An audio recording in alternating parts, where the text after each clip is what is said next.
the way that you're talking about this, it's really hard to talk to you because because I'm unassailable, Kevin. That's what the problem is here. Because you have made a complete error in your assessment of this paper and its ability to inform on cause and effect. There is no finger hold here. There is no way to assail here. You cannot get out of this. There's just a wall in your thinking that no matter what I say, you always have some... It's called scientific discipline, and it's called experience of actual science, Kevin.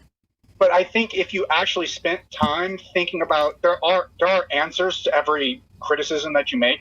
Give me a valid response to, if I say to you, look at residuals around this trend line that's been imposed on this data set, the one in red, and I suggest to you that visually, with my experience, that the R-squared value on that is probably less than 0.30, and as such, its utility is about all. Please give me a valid response to that changes that fact, because it's still going to be a fact.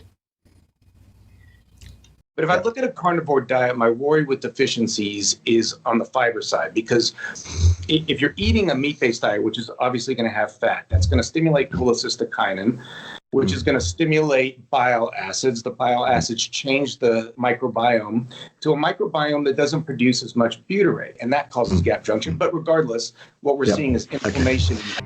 Blah, blah, blah, blah, blah, blah. Finish. So how do you answer that? Well, let's cover that one. All the benefits that you will get from fiber, such that they are also accruing to people who are in ketosis. In other words, the production of ketones provides the exact same benefits. There you go. You hit it. Bang.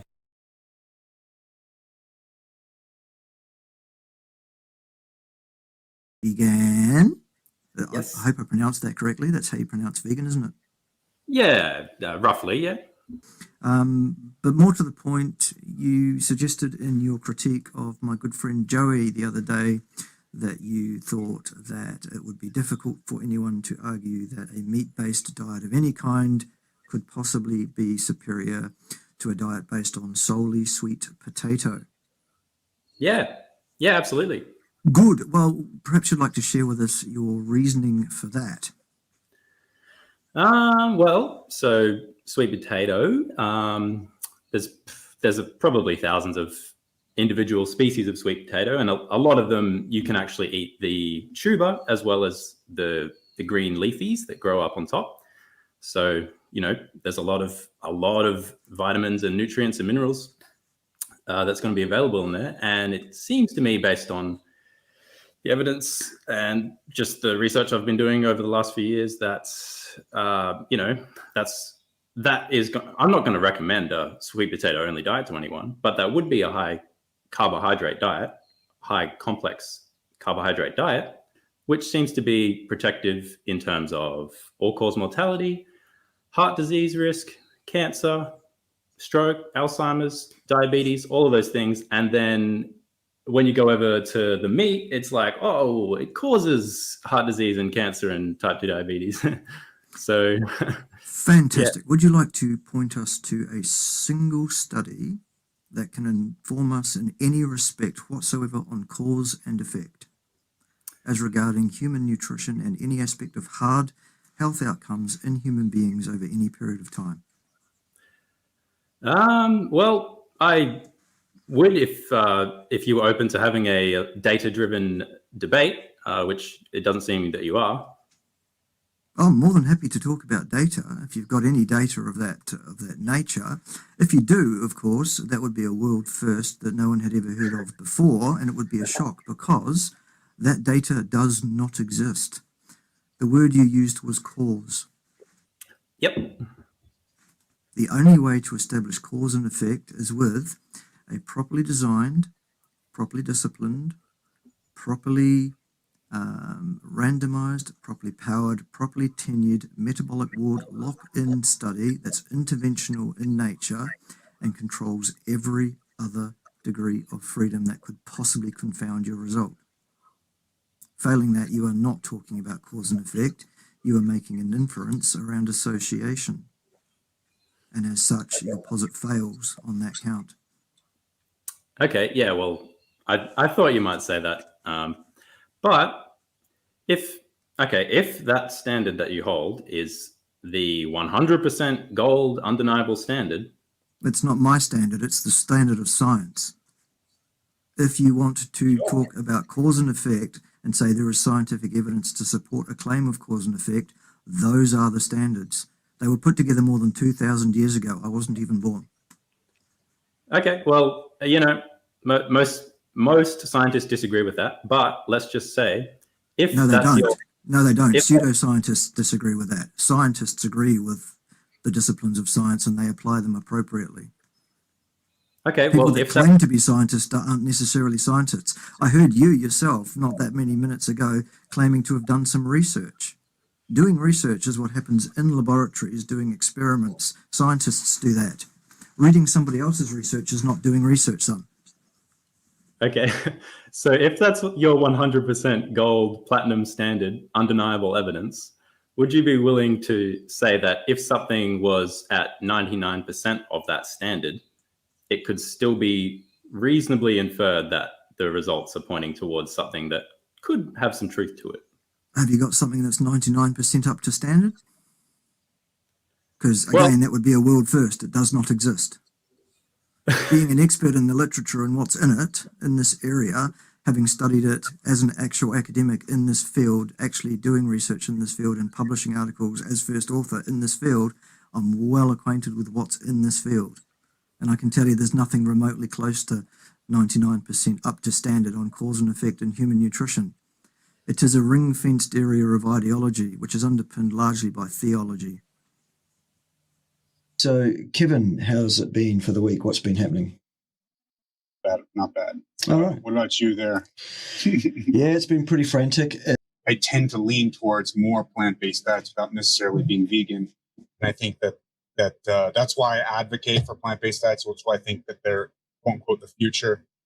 But I'm curious to hear what you think. Okay, several threads in there, of course, as there always is. Let's start with the health issue first and foremost, because that is my primary concern. As I said last week to you, while we can talk about ethics backwards and forwards until the cows come home, ethics is not a hard science, and it's very difficult to empirically establish anything from that side of things. However, in terms of health, so let's start there. Yes, I absolutely agree with you that a vegan diet or a more plant-based diet is superior to the standard Western or standard American diet for about 3 to 5 years. That's the caveat. Thereafter, what you generally find is that there is a vast, precipitous, and disastrous disintegration of the health of most people who try to consume a diet which does not contain any animal product at all. I'm talking about vegans. The numbers are reported variously by various organisations and people that have done such things, so people can go and check me on this if they want to. But basically, the anecdotal register, if you like, is that 84% of everyone who ever decides to eat a plant-based diet without animal products quits that diet and starts eating meat again. They do that within 5 years, and 90% of those people cite the reason for quitting was catastrophic health failure born of nutrient deficiency. So yes, you're right, it is superior to a standard Western diet, short term. Long term, it absolutely is not. It's far worse. And those people's health will fall to bits precipitously, quickly, vastly, and hugely on average. Whereas the standard Western diet will kill somebody over 30, 40, 50 years. Sometimes a bit longer than that. So to suggest that a plant-based diet is superior for long-term health in human beings is false, Kevin. That will not hold any water. That will not wash. There is no data to support that claim extant anywhere in the literature. That is an ideology. So we can dismiss that completely out of hand as empirical scientists, because we both are empirical scientists. We both have experience in designing and undertaking empirical science investigation, so we both know the importance of supporting claims with empirical data where it exists. And unfortunately, the claim that a vegan diet or a plant-based diet is superior even to the standard Western diet beyond about 5 years is false. So that's the end of that one. And I was just watching your other live stream where I think it was a pre-recorded video where you were reacting to me reacting to you. You said some kind of interesting things about associations not being causal. Yep. Why did you find them interesting, Richard? Yeah, you don't seem to understand like what an association is. Let me stop you right there before you carry on. Richard, you're sitting there with no more than a high school diploma telling me I don't understand statistical and scientific inference. I've got more than a high school diploma. Have you? I benched 410 pounds. How much can you bench? Yes, so how many push-ups can you do? Okay, so this is Richard's cope, and I'm going to mute him again because it's just ridiculous. Do you have any more than a high school diploma as a qualification to speak to people publicly about statistics, statistical inference, or science, Richard? Yes or no? Yeah, I can bench 410 pounds. You can't. Okay, so no is the answer. You don't. No, you do not have any place whatsoever suggesting to anybody publicly what I do and do not understand about science and statistical inference. Okay. Well, you're weak. If you ever do, Richard, why would I care what you think? You can't even like how many push-ups can you even do? Wow, are you that fucking stupid, Richard? Do you not see how ridiculous you look right now? Richard. Okay, Richard, I'm going to mute you again because this is a complete waste of fucking time. We are here to discuss the topic of the video that you have just watched. Nothing else. That is the invitation. What you are saying is you think what I said about association was interesting. Let's hear why you think it was interesting. Yeah, so you claimed that any kind of data that, vegan or just, I don't know, anybody who has any kind of sensible position on nutrition, like, saturated fat being related to heart disease, your response to that is the data is only associative. That's a strange. You claimed that any of that data is immediately invalid because it's associative. Well, all the data is going to be associative no matter the study. Right. Okay. So what you've just said is false. That's not what I claimed at all. In fact, that is your schoolboy interpretation of what I've said. What I actually said was this, and what I'm about to say is an absolutely unequivocal, absolutely unassailable scientific fact, whether you like it or not, Richard. And it's this: association does not establish causality. It's the first thing you learn. Well, not in and of itself. Don't interrupt me, son. I'm speaking. You let me finish. Basically, what I'm saying is that association cannot establish causality. That is a scientific fact. It's the first thing you learn in the first half an hour of your first undergraduate degree, which would be something that you would know if you'd ever done any higher training of any kind, Richard, which you did. Yeah, my kids definitely keep me busy. But I do think that education is probably the most important aspect of helping people to understand which dietary path to take. And I know that Bart and I have opposing views here, but ultimately we'll leave it up to the viewers to decide what path they end up going down based on what gets discussed today. So the first point that I wanted to kind of duke out is the concept of, well, really the pathway of ketogenesis, and that it really is an alternative metabolic energy generation pathway brought on by cellular glucose starvation.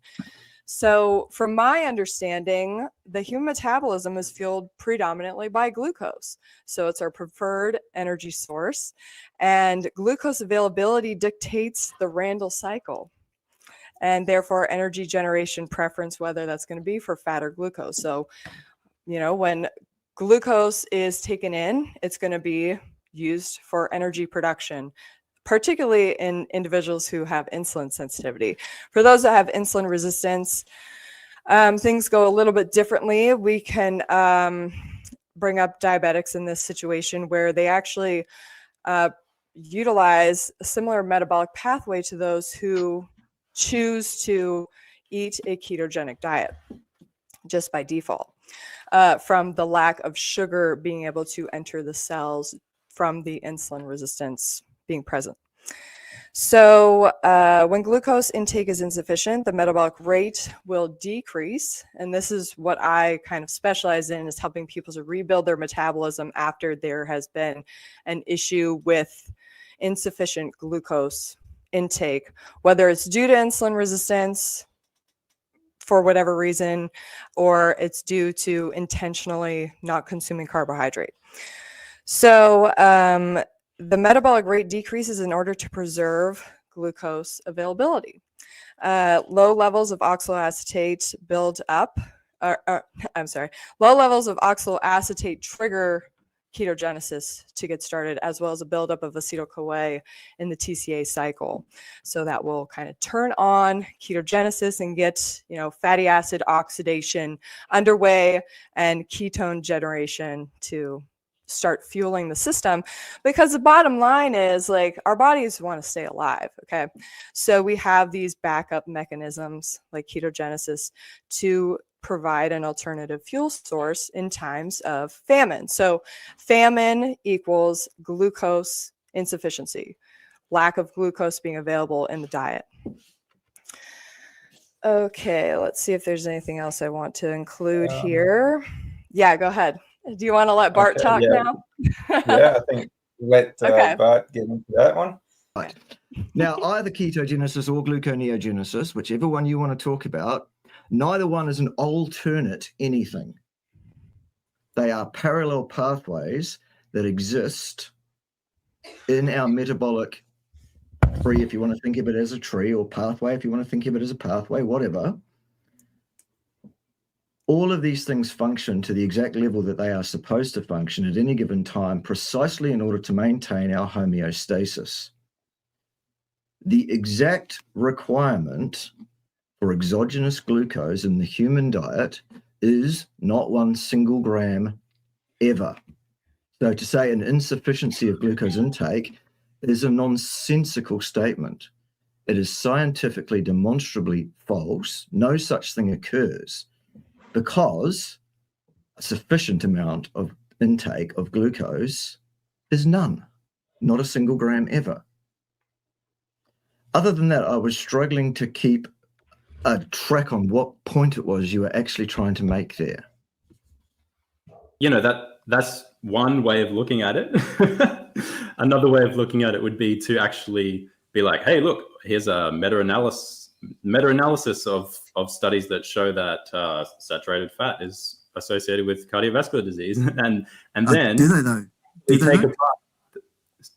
Well, I have at least one right here, and no, you don't, because there are no studies that suggest in any way, shape, or form that the consumption of saturated fat is even meaningfully associated with, let alone causal in any deleterious health outcome of any kind. There are 5 major meta-analyses available on this in the literature that have been done since 2012. 5, all of them with multi-million person years of follow-up, and all of them agree that there isn't even a meaningful association, let alone a cause and effect artifact here. So I'm afraid that one fails too. Can I just ask you a clarifying question? Sure, of course, absolutely. Are you saying that these 5 meta-analyses don't show an association between saturated fat intake and heart disease events, or are you saying that it doesn't associate saturated fat with serum LDL levels? We haven't even got to LDL yet. We're talking purely about saturated fat at this point.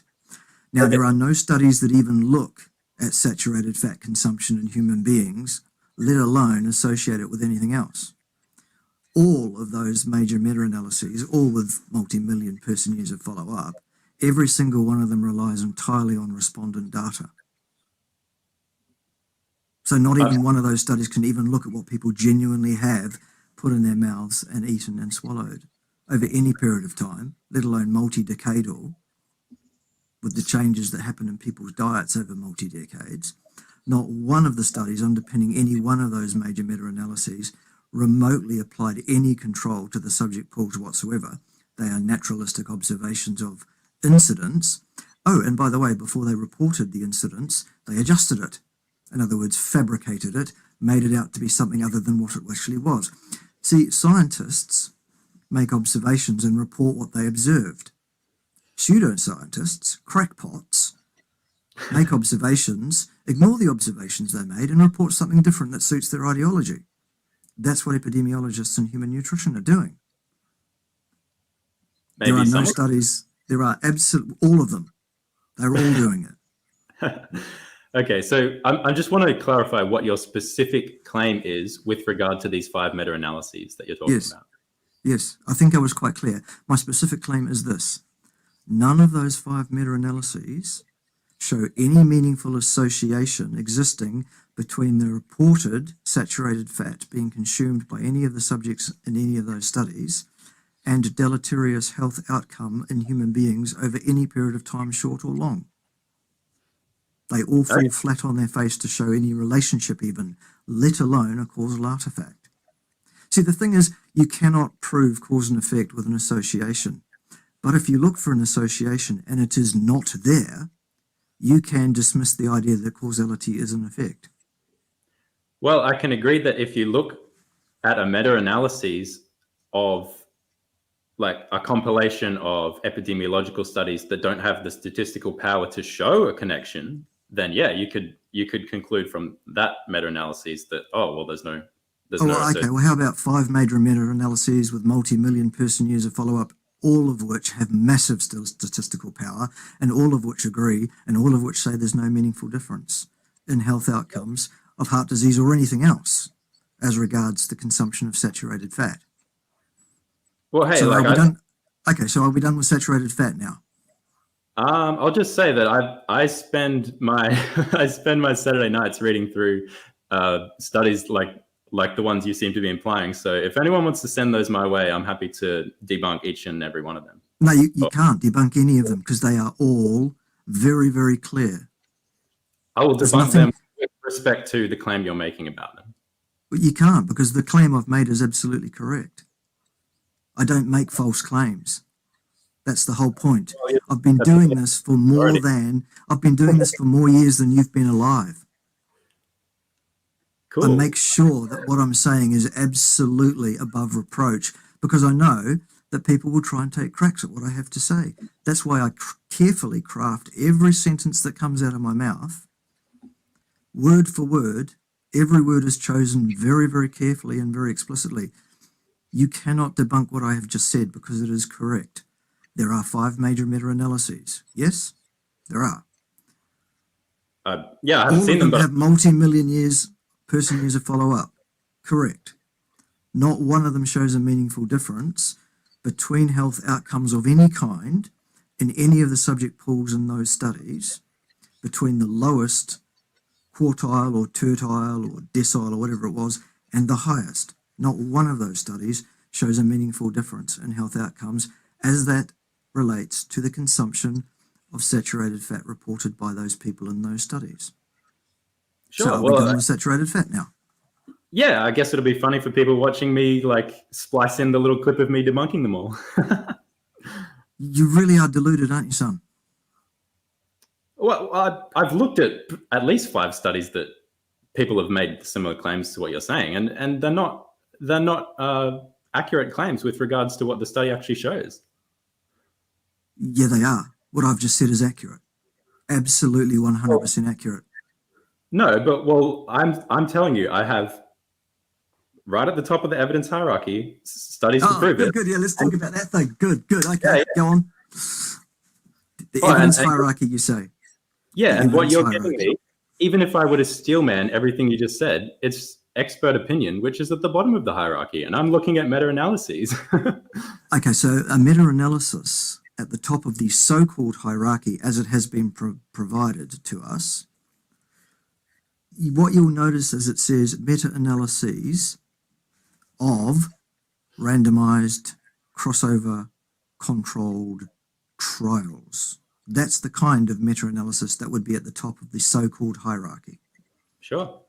Meta-analyses of completely uncontrolled naturalistic observations on incidence rates, which are then not even reported accurately because they're adjusted, that is not at the top of the hierarchy of anything except the hierarchy of a pile of excrement. A huge number of studies that are all individually piece of shit studies, all that does is add up to a huge pile of shit.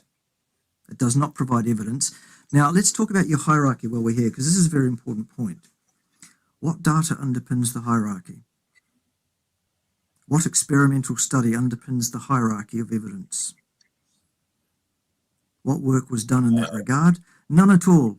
It is an informed opinion. The thing debunks itself. It's nonsense.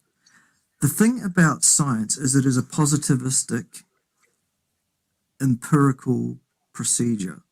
What we do in science is we provide data points, and we provide ones or zeros. That's the positivist approach to the science, the discipline of science as it's developed in terms of experimental science works. Each individual piece of work that is put together is a 1 or it is a 0. The hypothesis is accepted or it is rejected. This is a dichotomous decision node that is made. Doesn't mean I agree with that, but that is how science is done. That is how science is litigated. Those are the rules we are playing by here. There is no hierarchy. There are ones and there are zeros. Any one piece of work that proves any point gets a 1. Any piece of work that supports the hypothesis that was started with gets a 1, and anything that doesn't gets a 0. There are no ones at all in the field of hard health outcomes in human beings over any period of time as that relates to any aspect of human nutrition. If you want advice on what the science tells us about what the best diet for human beings is, you have to look outside of the field of human nutrition, so-called science, because it's anything but science. It's ideology. It's anti-science. It's crackpottery. It's propaganda. And it is charlatans who say things like, if you don't eat your fruits and vegetables, you might die. Coming out of epidemiology, of nutrition and toxicology that physicians never learn. And so that's why I now laugh, now that I got a lot more experience with those subjects, that any person who wants to learn about the management of the chronic Western diseases can learn a lot more on their own than they could reading all the conventional medical books. Oh boy, you and I are going to have a ball this afternoon, Peter, I would suggest. You've already mentioned one of my favorite bugbears, epidemiology. We'll get to that as and when we get to it. But in the meantime, why don't you kick us off? Give us your best description, I guess, of when someone says they have type 2 diabetes. What is that? What is the actual pathology? What is it that actually needs to be intervened? What is the dangerous factor? Well, there's a couple different ways to look at diabetes. And there's a great paper. It was written by Michael Brownlee in 2004. He won the Banting Award, Best Diabetes Researcher in the World. The name of the paper is called The Unifying Theory of Diabetic Complications. If anybody wants to read it, they can get the paper at ada.org, American Diabetic Association.org. If you go to PubMed, you'll just get no abstract available. You won't even be able to see anything. And his research, the guy was a type 1 diabetic himself, so he was trying to learn about diabetes to save his own life. And when he writes the paper, he especially emphasizes what would be called the concept of overnutrition. If you overwhelm the mitochondria, the inner mitochondrial membrane, electron transport, you can get that mitochondria to fail.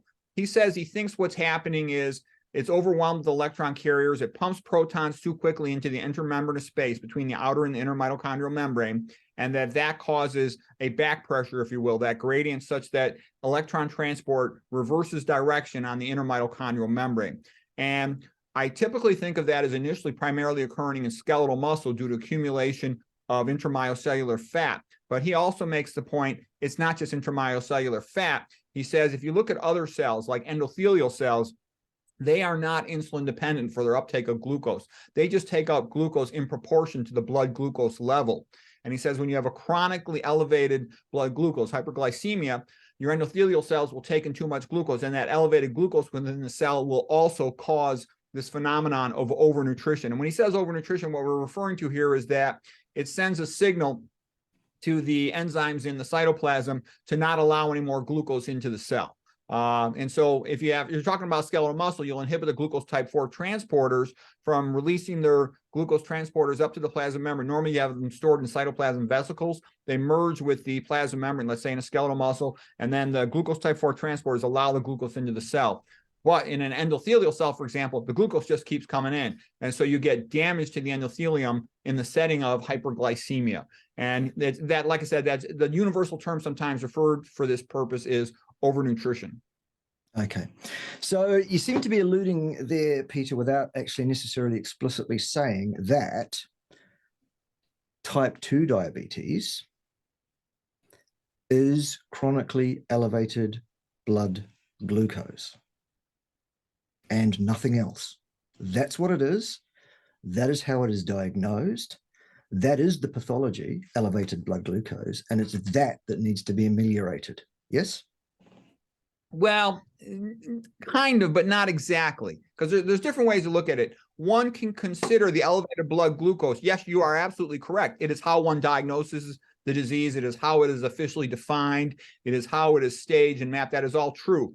But there's also the case of something that comes before the hyperglycemia, and that's the insulin resistance that I just referred to, sometimes also called overnutrition. Right. Okay. So that's what you mean by overnutrition. You mean insulin resistance. Okay.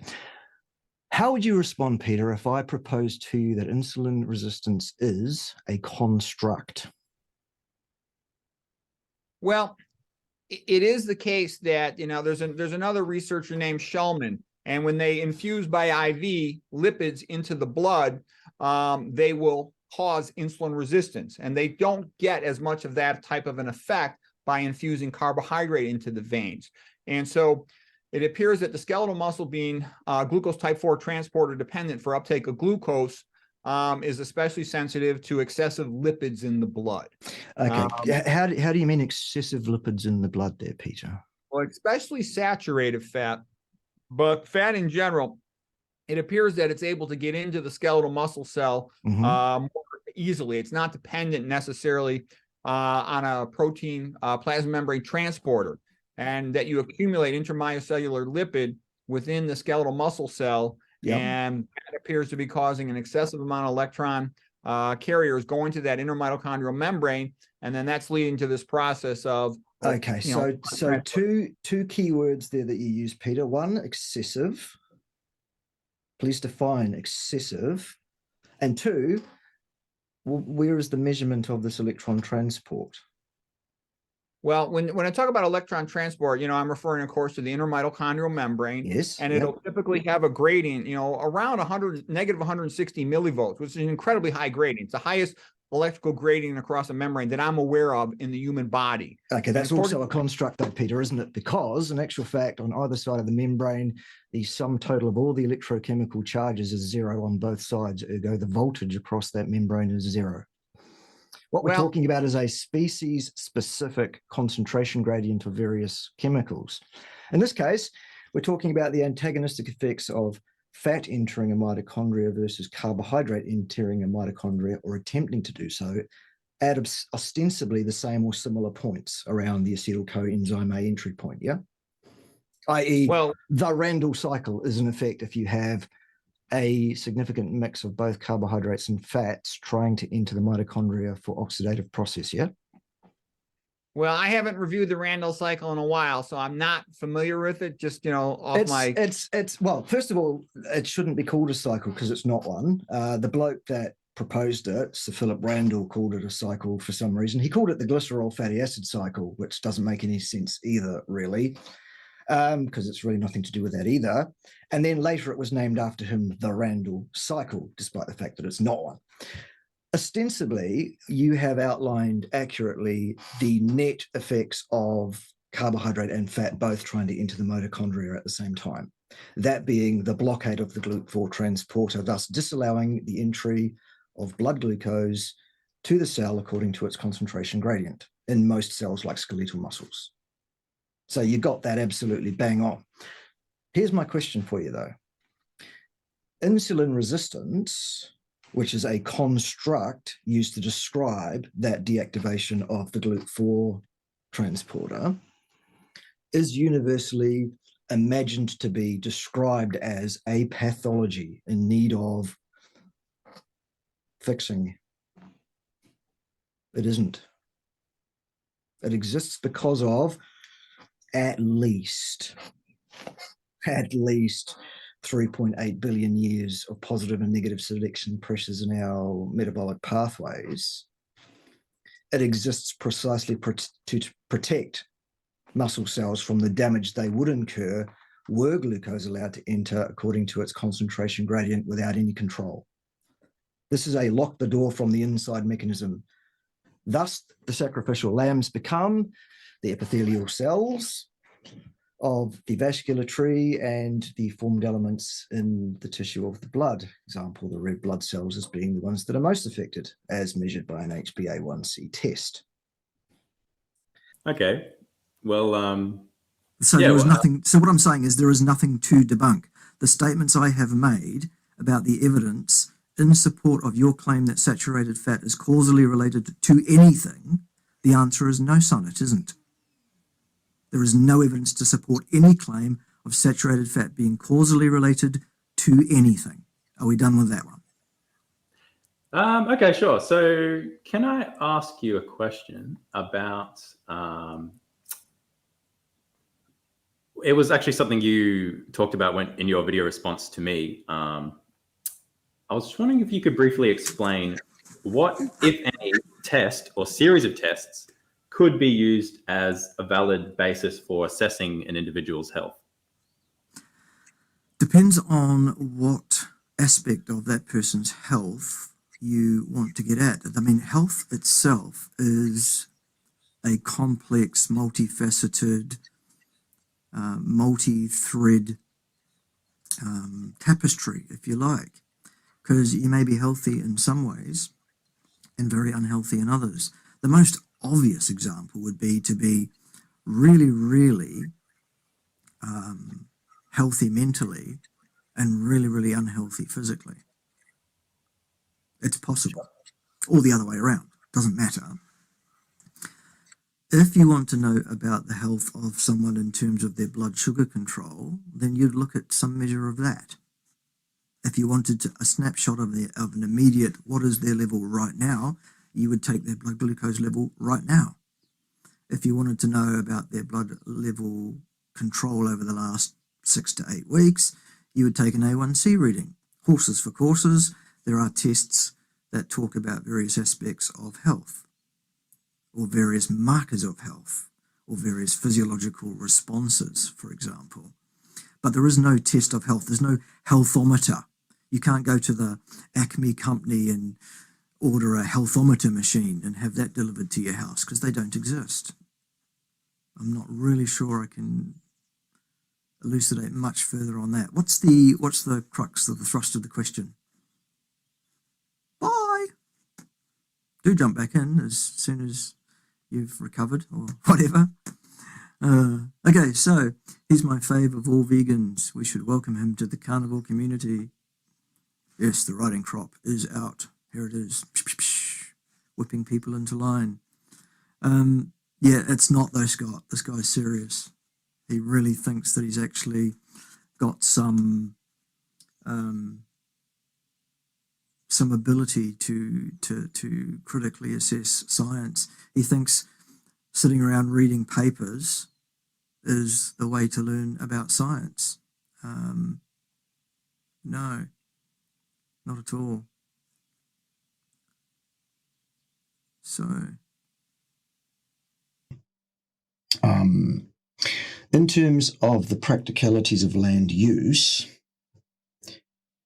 if we stopped using the amount of land that we currently use for monocrop agriculture entirely, and we allow those lands to return to their native format, their native multiculture format, that will provide perfectly sufficient space to ranch as many large ruminant animals as is required, in fact, for the humans on this planet, even at the current overpopulation. And I don't disagree with you about overpopulation.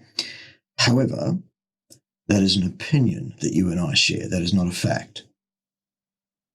It's an idea. It's an opinion to say there are too many people on the planet. And as I say, I agree with you. I think there are. However, to suggest that we cannot feed ourselves sustainably with beef is also false, demonstrably false.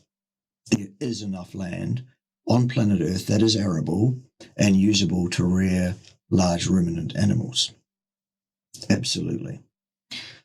I also agree with you that animals should not be kept in the conditions that many animals are kept in the factory farming lots. I do believe the treatment animals receive there is poor, and I would like to see it improved, absolutely. However, that also being said, I will not sit here and let any vegan, and I'm not suggesting you're doing this, Kevin, I'm just saying this is where I'm coming from.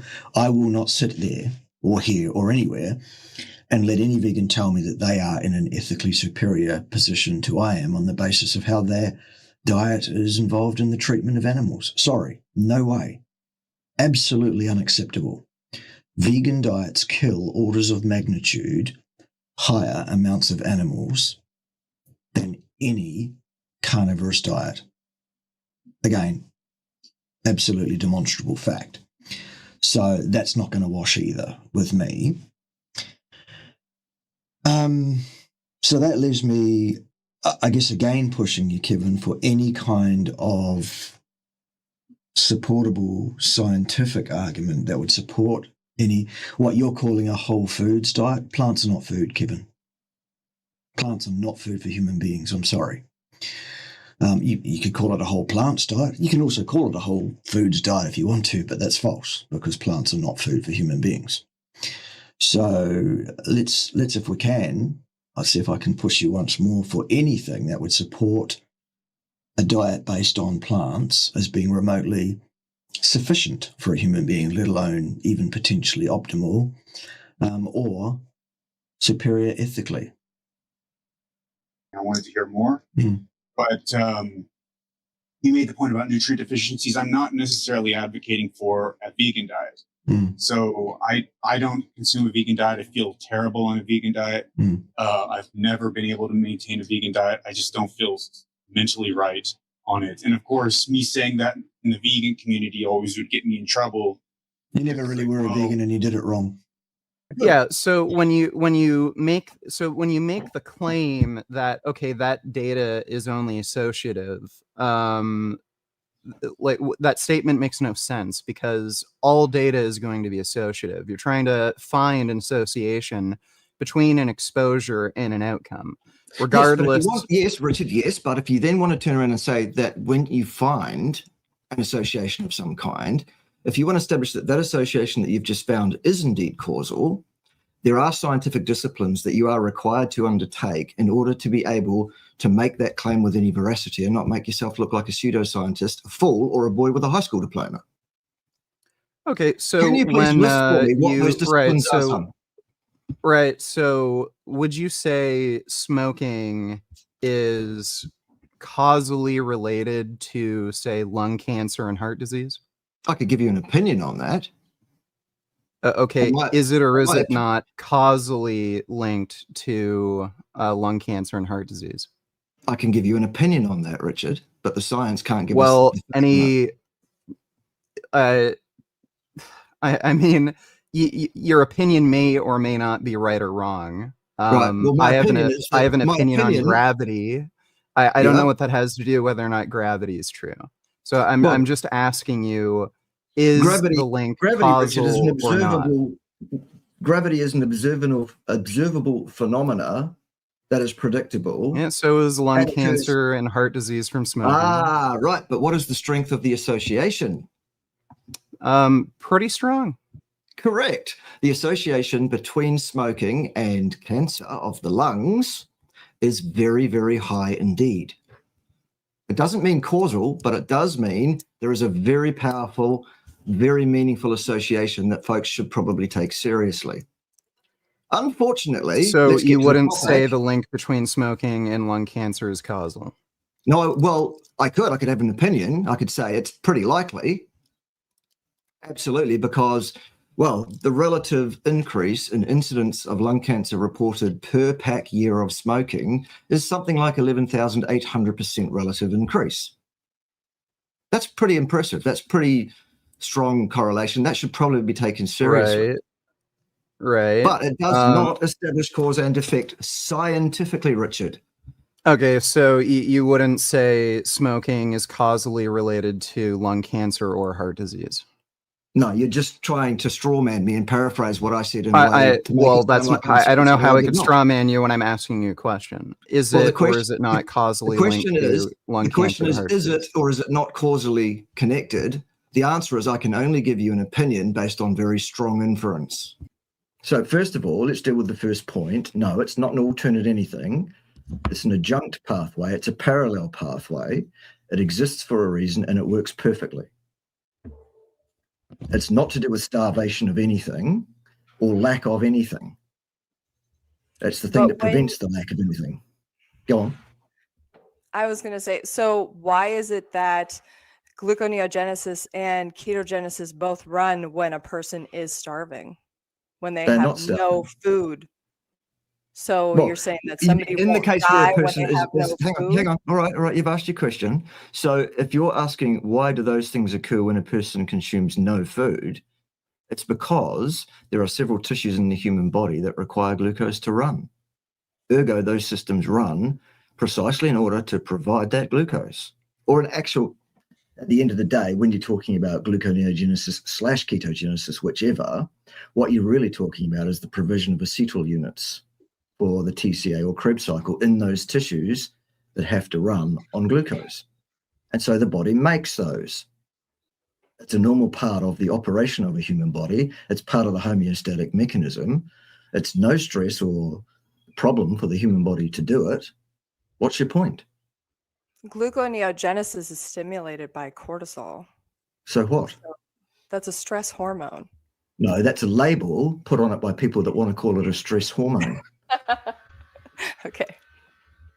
Well, at the end of the day, Victoria, if you want no stress in your life, you're going to be probably sadly disappointed because no stress means dead. Cells of the vascular tree and the formed elements in the tissue of the blood. Example, the red blood cells as being the ones that are most affected as measured by an HbA1c test. So again, Peter, let me ask you again. Type 1 diabetes, which is diagnosed as chronically elevated blood glucose. It is the elevated blood glucose that is the pathology. It is the elevated blood glucose that causes the damage to the epithelial cells, nothing to do with fat whatsoever. And as such, the way to ameliorate type 2 diabetes is stop pouring carbohydrates down your neck. Comment, if you please. Well, I actually think a more effective strategy to reduce one's incidence of type 2 diabetes is to reduce dietary fat. What would lead you to that? Please, I'm going to let you elaborate, but please, what on earth would lead you to that conclusion? Well, now I'm getting into what I would call a little bit of the ectopic fat theory of Shulman. Gerald Shulman won the Banting Award, Best Diabetes Researcher in the World in 2018. And he does some very interesting work with Rothman on testing ATP turnover in cells and things. So great bloke, yeah. Yeah, and they use a technique called nuclear magnetic resonance spectroscopy, where they could actually see inside a cell the contents. And what they found was the earliest detectable finding for insulin resistance was the accumulation of fat inside a skeletal muscle. Okay, hold there, Peter, hold there. Insulin resistance, you say, how is that defined? Well, lack of sensitivity to glucose, it could be defined as, normally the insulin should allow the blood glucose to come down. Should you say? But hang on, haven't we just decided that you're right. the very reason that this is disallowed is to protect the cell from damage. So insulin should not have carte blanche to do what it wants whenever it wants. Should it, Peter? Well, you are correct that the cell can overwhelm the effect of insulin in an appropriate context. And then the next question will be, well, what is that context? And elevated blood glucose. I know, but there is the thought of what Shulman says. He thinks it is, like you're saying, an evolutionary adaptation. But in his opinion, what he says is when blood levels of lipid are chronically high, the body senses that it's starving because we burn more fat when glucose is less available. And he says in response to that hyperlipidemia, the skeletal muscles are not taking up the glucose because he sees it as a way that they can spare the limited availability glucose to keep it available for the brain. Yeah. The brain glucose the most. And also red blood cells run on glucose, because they don't have mitochondria. Correct. And the kidney medulla also is dependent on glucose. Testes need glucose as well. Yep. Absolutely. So it is an adaptative process. So-called insulin resistance, which is universally imagined, described either directly or by lack of a clear statement that it isn't, as a pathology. It is often also described as insulin resistance is the etiology of type 2 diabetes. Utter nonsense. It's nothing of the sort. Elevated blood glucose is the pathology, and the way to elevate your blood glucose most effectively is to put carbohydrates down your neck, isn't it, Peter? Well, it depends on what you're talking about. I mean, there's such a thing also. There's two other things that are relevant to this. First of all, one of them I would talk about high fructose corn syrup. That's an interesting subject as well. Sure. And that leads when somebody guzzles down a whole bunch of high fructose corn syrup, because it's metabolized different than glucose, it ends up causing the liver to produce lots of uric acid. And that uric acid then comes into the blood. And uric acid is an interesting molecule. In the blood, it causes a lot of problems. It inhibits endothelial nitric oxide synthase, so you make less nitric oxide vasodilator. One of the things that insulin does is when it comes in after eating a meal is it vasodilates skeletal muscle to facilitate its contacting binding receptors on skeletal muscle cells, and thus being able to push glucose into those cells. So when you've got uric acid present in large amounts inhibiting the vasodilation of those muscle capillaries, then what happens is the insulin can't exert its effect as well either, and that leads to hyperglycemia. So that's one of the ways that high fructose corn syrup can also cause this effect of hyperglycemia and insulin resistance, if you will. All right. So what you've given me is an example of exactly what I've just said, which is the most effective way to elevate your blood glucose is to pour carbohydrates down your neck in some form or another. I do think high fructose corn syrup is obviously an unhealthy thing. Sure. But there's also another concept I would bring up called carbohydrate tolerance. So what carbohydrate tolerance means is if you don't eat any fat and you just eat low-fat meal, your insulin is much more sensitive. The cell's response to insulin is more sensitive, and you can get better clearance of the glucose in your blood from that. So right. Glucose but hang on though, Peter. Hang on though just a minute. What reason under the sun would you have for eating carbohydrates? Well, our brain runs on glucose more so than anything else. That's the first choice of food for the brain. Whoa. Just hang on a minute there, Peter. Have you ever heard of gluconeogenesis then? Yes, the liver has a... So again, let me ask you the question. For what reason under the sun would you eat carbohydrates? Well, I think there is a very good reason. I think starch is a very healthy food. Okay, what would lead you to that belief structure, Peter? Well, I actually think starch is the healthiest food in the world. And here's why. But I've asked you to explain why. Yeah, sure. So a starch is basically, if I could stand up here, starch is a polymer of glucose. Yes. And it's all wrapped, if you will, in fiber. So it's low caloric density. When it enters your stomach, because of the low caloric density, you get calories now. Goodness. Okay. That's for another day too. You get relatively good stretching of your stomach for early satisfaction of hunger, early satiety. Then it passes into your small intestine, and that fiber has to be peeled off from the food before the glucose is absorbed from your gut into your blood. And because it's a gradual process, you get a slow, steady, prolonged amount of normal blood glucose level, or only mildly elevated after eating prandial. So you satisfy your hunger with a relatively few calories, and that helps a person to maintain a good body weight. and also to feel good. You feel good when your blood glucose is in the normal range, so to speak. So those are some of the great benefits of starches, plus plant foods in general that come packaged with other good things like vasodilators, potassium and magnesium, and also with the greens, the nitrates, precursors of nitric oxide. And the plants also have a lot more antioxidants than animal foods. So those are all some of the benefits. Okay, well, a couple of those things are begging the question fallacies. For example, the benefit of antioxidants in your food. The assertion that plant foods contain more and better antioxidants somehow than does meat.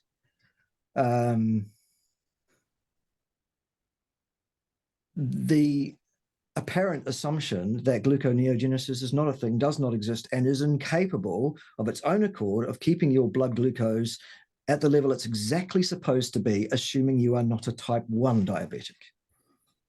So which is it, Peter? Does gluconeogenesis function or does it not? And if it doesn't, can you please point me to the evidence that it doesn't function in human beings? Like, and hasn't done so for 3. Of course I am. I always am, Peter. Always. But intake of sufficient carbohydrate will maintain normal cortisol levels. Well, what? Hang on. Who's to say what's normal on the basis of what? According to whom? On the basis of lab testing. Lab testing of whom? Of individuals when they go and seek a cortisol test. Right. So who's going to go and seek a cortisol test? A lot of my clients after they've done a carnivore diet. Because you've told them that cortisol is a stress hormone, so they're going to go and look for it and see if they've got a stress hormone? They come to me with the labs because they're having issues, right? Elevated A1C, elevated LDL, elevated cholesterol, elevated ApoB. None of those are issues, love. None of those are issues. Glucose. None of those are issues. They're just labs. A person's affect is what you should be looking at and treating, not their lab results. Their efforts? That's absolute nonsense. Their so affect. You're saying affect. Okay. So you're saying objective measures. So you're saying objective measures for health are not valid? What I'm saying is I'm asking you a question. I'm asking you, what is normal? I wish that I was normal, just the same as you. You're singing having lab work that's within range. Whose range? Normal. According to whom? On the basis of what? According to conventional medicine. Conventional medicine. Would that be the same conventional medicine that just told you that elevated cortisol is an issue, so is cholesterol and LDL? Because those are things you've just tried to spout at me, all of which are fallacious nonsense. Okay. Well, I think for the audience, it would be beneficial to maybe move on to the next topic. So you're correct that gluconeogenesis works, and it works very well, and the liver is very good at maintaining a good glucose level. Right, so let me ask you again, Peter, for what reason under the sun would you consume carbohydrates? You've talked about fiber, which is actually contraindicated in the human enteric system, it seems. Oh, so, I don't agree with that. Fiber is good for us. Well, we could, no, absolute rubbish. It's nothing of the sort. There is one and only one clinical or even pseudo-clinical study extant anywhere in the peer-reviewed literature that talks about any kind of clinical outcomes whatsoever in, as it turns out, idiopathic constipation sufferers. N equals 62, which I realize is a small sample size. However, the findings were so unequivocal in that study as to be very, very difficult to ignore, at least in terms of more research would be handy in this field. If you're not aware of where that information comes from, I'd do a search on YouTube of Dr. Paul Mason and fiber, and you'll find it. Fiber is not your friend. Fiber is not health promoting. Fiber is contraindicated, it seems, on the basis of the one extant study only in this field. More research is required. I would say there's a lot of information that's been known about fiber for a long time, and I would refer to Dennis reductionist studies, perhaps, in vitro studies, perhaps, nothing in the real world.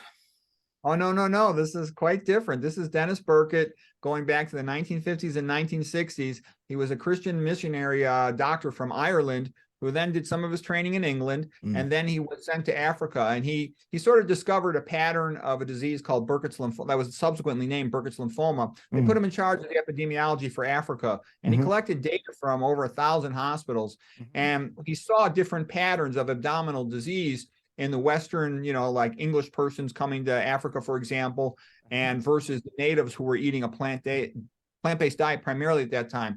And he described something called abdominal pressure syndrome. So basically, when fiber's in the colon, it attracts water to the stool. So it makes the stool softer, more liquefied. When you defecate, it's more like a cow patty rather than a Tootsie Roll. And that has implications. If the fluid is liquid on the right side of the colon, you're less likely to form appendicolitis, little hard, dried out stool balls that can potentially obstruct the appendix. And then the mucus glands beneath continue to secrete mucus, and it can burst, and that's appendicitis. You're less constipated. So when you defecate, you have the less straining of the abdomen, the Valsalva maneuver, and that back pressure of straining due to constipation. When you have dried stool, you're pumping out a Tootsie Roll rather than a cow patty. Yeah. Okay. Can I just ask you, Peter, just remind us where you went to medical school? I went to medical school at University of Illinois. Illinois. Excellent. At what point in your training did they instruct you as to the acceptability of using associative data to infer causality, please? Well, you have to work with whatever data you have. Nonsense, Peter. Science is a discipline, Peter. Absolutely, it is not okay to make a causal inference on the basis of associative data simply because you do not have causal data. Not okay at all. Unless the relationship between your variables as actually observed and reported as absolutely observed and not adjusted, unless that relationship is so strong as to be impossible really to ignore. Do you have any of that kind of data that you can point us to with regard to fiber and healthy gut function whatsoever? Well, it's been shown that populations that eat the high fiber diets. Now, again, you're talking about an association there. So right. That's all the data I've got. And that's quite often. Right. So that's the admission that you're making. That's the admission that you're making. You do not have the data to support your claim. Neither do I really, except one pseudo-clinical study that actually did attempt to control things reasonably well in a very small group of N equals 62, which showed absolutely unequivocally that fiber was damaging to gut function. Pretty clearly, it looks like. Again, not cause and effect because it wasn't 100% controlled. These were not metabolic wound lock individuals. However, they did some pretty good controls in that study. What they found was a dose response reduction in idiopathic constipation in their population, according to the reduction of fiber, to the point where every single participant got a 100% remission of all symptomology on a zero fiber diet. Tough to ignore, Peter. Well, whatever your study showed, that's good for that one research study, but I can tell you there's a lot of data, and I can't give you a pile of data that is crap, Peter, means you have a pile of crap. It's just a big pile of crap, isn't it? Again, science is a discipline. And fiber. Well, no, it's funny, isn't it? But science is a discipline, and what I'm suggesting to you, Peter, is you ought not make cause and effect claims without data to underpin it. So when I say to you, there is one study and one only that talks about actual function in actual human beings in a pseudo-clinical setting is at odds with what you are saying about fiber being good for us. And if you want to get to anecdotes, we can get to that too. But at the end of the day, I myself have eaten ostensibly no fiber whatever for the best part of 10 years. And I can promise you I have no constipation of any kind, no appendicitis of any kind, no bowel function problem of any kind at all. Once a day in the morning, set your clock to it, one and done, no straining, no pressures, not even broken into stanzas, Peter. Lay a rope and we're out of here. No fiber at all. How do you explain that? And others report similarly is what I'm saying. Well, I can tell you, though, there's been a lot written about concepts like leaky gut, about gluten sensitivity and all this stuff. And out of that literature, and as well as, Dennis Burkitt's concept of the abdominal pressure syndrome, some of the conclusions of those researchers was that the fiber is used by the gut bacteria to make short chain fatty acids. Fantastic. And that's 2-carbon acetate, 3-carbon propionate, 4-carbon butyrate. And in particular, the 4-carbon butyrate is used by the gut lining cells, the enterocytes, to make their tight junctions. It's a single layer of cell. Absolutely fantastic point, Peter. Tell me, please, what are the major ketone bodies? Well, and I don't actually think about them too often. I know acetone's one of them. Acetone is one that's volatile and is usually breathed out at the lungs and is lost to the Something system. like beta hydroxybutyrate. Oh, there you go. Thank you, Peter. Beta hydroxybutyrate.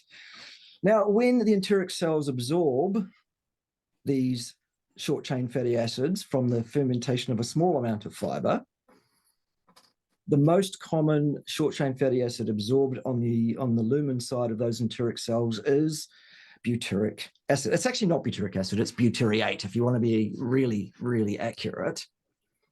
And the first metabolic step that occurs to that butyrate before it's metabolically useful is it's transmuted enzymatically to beta hydroxybutyrate, which, Peter, can also be absorbed by the same enteric cells from the blood supply side in a person that eats no fiber or carbohydrates to speak of, can't it? Also, short chain fatty acids are available in butter. So we don't need fiber for that either, actually. That's why I'm not constipated, full of colon cancer and dead about 9 years, 11 months and 2 weeks ago. So what you're saying theoretically is fine, but it's reductionist information out of its context. So no, we don't need fiber for that either. Have you got anything else on fiber that tells me we absolutely must have any, in the face of tens of thousands of us over here in this community that consume no fiber and are not constipated, full of colon cancer, full of little hard poos and not being able to move their bowels? So what you're saying theoretically is great, but in the real world, in the objective reality we actually find ourselves, that's not what's happening. Then are we now? Well, if I can just interject one question, Victoria, you just mentioned LDL, for example, elevated cholesterol. Mm-hmm. What exactly is the problem with elevated cholesterol? According to the research, which is very kind of opposing right now, because there has been a lot of talk about elevated LDL not being linked to increased cardiovascular disease risk, but it still can be an issue for those who are experiencing enhanced LDL oxidation, which is what creates the plaque formation and contributes absolute nonsense, Victoria. That is cardiovascular disease. Listen, one of us is a cardiovascular pathophysiologist, love, and it's not you. That doesn't mean you know what you're talking about. Are you a cardiovascular doctor? It really does. Okay, look, tell you what. Let's go through the etiology of the development of atherosclerotic lesioning, shall we? And let's deal with this. Okay. Because that's real simple. Tell me, where do atherosclerotic lesions develop, Victoria? They develop from the oxidation Not of from, LDL. where do they develop? It's being supplied by the diet. No. Where do atheroscleroses develop? Where in the body? Predominantly in the blood vessels. Which blood vessels? No, wrong again. False. So you actually have you actually have absolutely no idea whatsoever. I'm not saying here that I am a cardiovascular specialist. Okay. I am, and I'm telling you that LDL does not cause atherosclerosis. That's a fact. You've just said research shows, or the research is equivocal. Mm-hmm. Okay, the research is unable. The existing research is unable to inform on cause and effect for heart disease. You need a deterministic model. You need an understanding of what the disease process is, where it occurs in the body, how it occurs, the histology of that tissue, and then you can put together a model of how this disease process develops. Until then, you have absolutely no place and no business talking publicly to any audience whatsoever about the etiology of this disease. You are out of your lane. How's that? I think that you are kind of like not, you're telling me that I'm wrong, but you're not explaining how you are right, because you're not explaining. Let's go through it. Let's go through it then. The last thing I want to say, though, is that a lot of this is brought on by insulin resistance. So I think that insulin resistance is a construct. Please give me the that's name of a fine that if company. you Please want give me the to- name of a company that puts Okay, hang on. together and markets an insulin resistance meter. Okay. They don't finish market your insulin point, resistance Victor. meters. They sell glucose meters, which test for your blood sugar levels. But what That's I'm right. trying to And that's say the thing is that can that be measured. something I think we can all kind of agree upon is that the reason why you, Bart, do the carnivore diet, and DC, I believe that you're doing some kind of a low carb thing. And the reason why I eat low carb, or the reason why I eat high carb, low fat, is to manage insulin. So a lot of people go on a carnivore diet or a ketogenic diet so that they can lower insulin levels. And this produces a lot of beneficial effects, right? Because usually the person is presenting with elevated or hyperinsulinemia due to, you know, elevated blood glucose levels that have been chronic, and it's because of what they're eating, right? So both diets can produce beneficial results. I just have done the keto diet myself, never went full on carnivore, and I've done a lot of fasting and things like that. It's unsustainable. And it also produces impaired glucose tolerance. And actually, I found a literature paper that's on the Randall cycle where it says this right in the paper, that the Randall cycle can be problematic due to the fact that it is impaired glucose tolerance. Okay, the fatty acid oxidation preference impairs glucose tolerance, which can cause insulin resistance. So I listened to a talk, Bart, that you did about this topic, and you said that, you know, the Randall cycle is what dictates what insulin does, and you're right.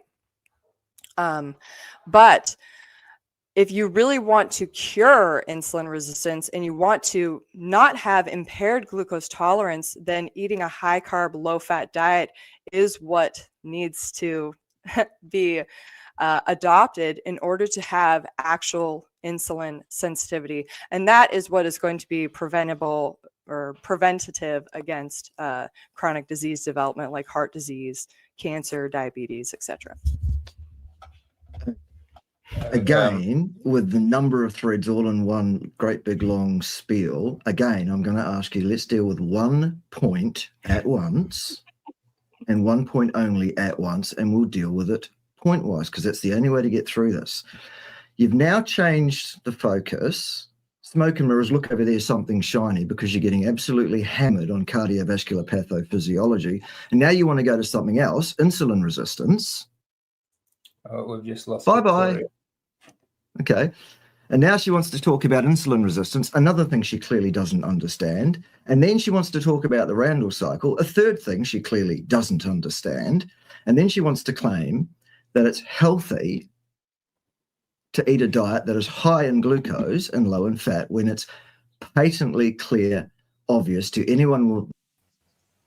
Welcome back. Hey.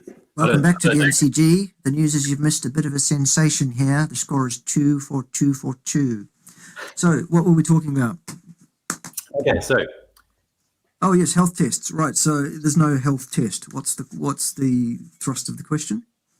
Yeah, if I was getting all these accusations of like, oh, you're a vegan, you must be unhealthy, how could I prove to them that I'm actually healthy? Well, it depends on what aspect of health you're talking.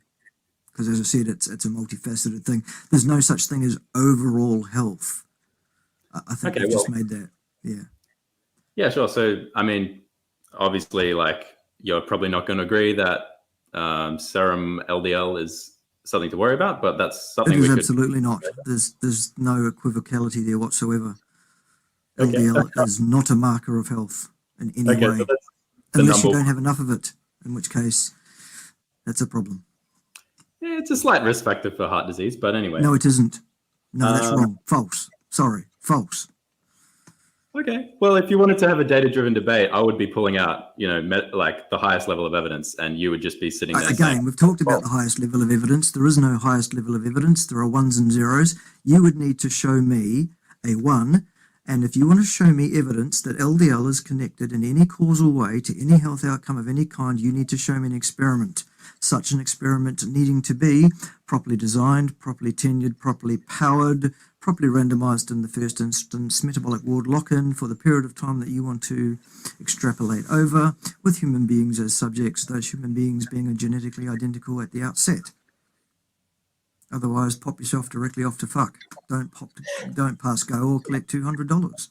It sounds like, and I just want to like be clear about this because for people who are just tuning in, or just people who are my long-term followers who are curious about like the directions I'm going in, because this is kind of different than what I've done before in the past. But I just want to like let people know, and also you as well, Art, that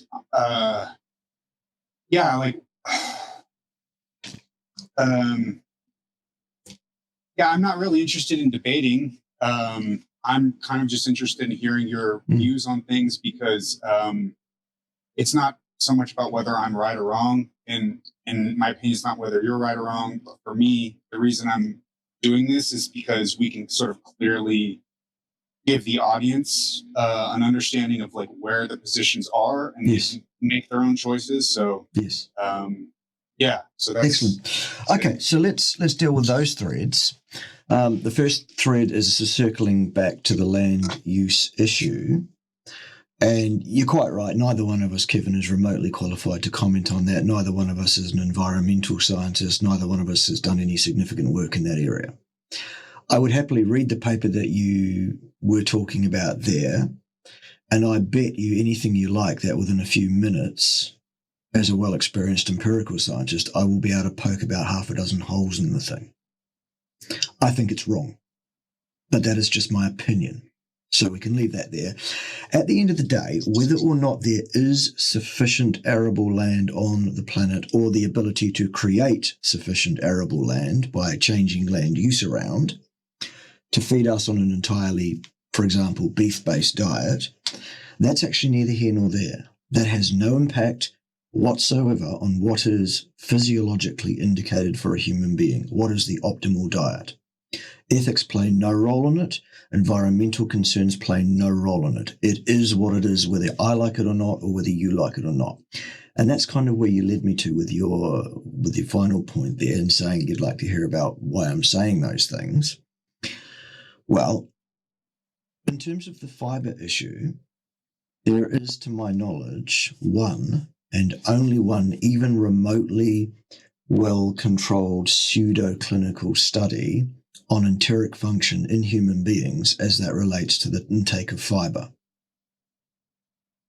There are hundreds and hundreds of articles that talk about fiber and talk about the gut microbiome and fiber and healthy microbiome and healthy fiber intake, and associative studies linking the intake of fiber with so-called lowered incidences of various disease processes, etc., etc., etc. But there is only one experimental study that I'm aware of that's been done. It was a small-scale study, and it was short-term, so they are two limitations of the study. It was N equals 64, I believe. And what they did was they recruited 64 individuals, all of whom had idiopathic constipation, bleeding, piles issues, hemorrhoids. Shut up, GoPro. Who asked you? Goodness me. Real dysfunction issues, real serious dysfunction issues. And what they did is they split the cohort into X number of sub-cohorts and had a stepwise reduction in the fiber intake isocalorically, and controlled as many of the other things that could have played into it as they could possibly achieve. And don't quote me, but I think it was short term. I think it was like 2 weeks or something like that. So a really short-term study, absolutely. But the people who had increased fiber above baseline in that constipation cohort, all of the people in that sub-cohort got worse symptomatically on every score. The people who maintained the same fiber intake, the control group, if you like, had no change in their constipation, bowel function, etc. Well, what a shock. Change nothing, nothing changes. Okay. The people that reduced their fiber intake by X%, I think it was 25% or something, or 50%, I don't know, can't remember. They had a commensurate reduction in their symptomatic presentation, commensurate with the amount of fiber that was removed from their diet. And the final group of people in that study consumed no fiber whatsoever. Every single one of those people had complete remission of every symptom, every one of them. Fiber seems to be, from that one study, associated with vastly poorer enteric function. Now, you yourself last week, when we spoke last week, put yourself in that category as well as someone who has an individual tolerance level for fiber, which if you go over that, you're going to have a problem with your bowel function. So it's a well-known thing, actually, when you look at the actual outcomes that people have in bowel function as that relates to fiber. More fiber means more problems with your bowel function, more constipation, more anal bleeding, more piles, more chronic systemic inflammation, more C-reactive protein, more problems of every kind leading from that, all the sequelae involved in all of that. More pain, more suffering, more discomfort, all of it. Okay, so that's fiber.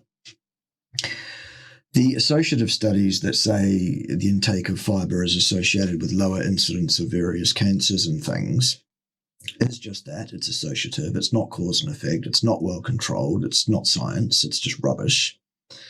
The differential statistics are so close to zero as makes no odds in any case, actually, for any one given living human being over a 100-year lifespan. And those results are adjusted, in other words, fabricated. It's ideology, it's bought and paid for. It's nonsense, basically. So there's that. In terms of the carbohydrate issue, it's really simple. All you need to do is go and look up the Randall cycle, and that will tell you why you should not consume a diet which is mixed macronutrients, fats, and carbohydrates. You should consume a diet which is rich in one of those and poor or absent of the other one. And then the only thing left to do to decide which one of those diets you should pick is look at which one of those diets is associated with vast destitution of a nutrient required for human beings and health failure. Job's done. We are hypercarnivores. That's also supported by the nitrogen and carbon isotope testing we spoke about last time. That's how we have developed, absolutely, those other genes that are unequivocally selected for. Pretty much it's a really easy decision. In order to make a good decision about what is good nutrition-wise for a human being, what you have to do is look at the hard sciences around that topic, and none of those will be found within the ring-fenced area of ideology known as human nutrition studies. There is no science in there. There are no experiments done in there. You can't experiment on human beings. Okay. You can't get ethics for that. And in terms of hard health outcomes, you cannot subject human beings to a risk of this or risk of that situation experimentally, ethically. You can't do that. You will not get ethics to do that. Ergo, human nutrition studies is a reductionist area of crack pottery, pseudoscience, bottom right-hand corners, funding sources, bastardization, the almighty dollar, propaganda, smoke and mirrors. So we have to look at the hard sciences. We look at comparative anatomy and physiology. We look at the organ systems that we've got. We look at our metabolic pathways. We understand things like the Randall cycle. Very, very important. Job's done. Now we understand what the human being should consume. We go forth and we do that. And we enjoy rude health and longevity. Or at least there's no evidence of anything contrary to that or antithetical to that. So, can I respond now? Please, yeah. So, last time we talked, last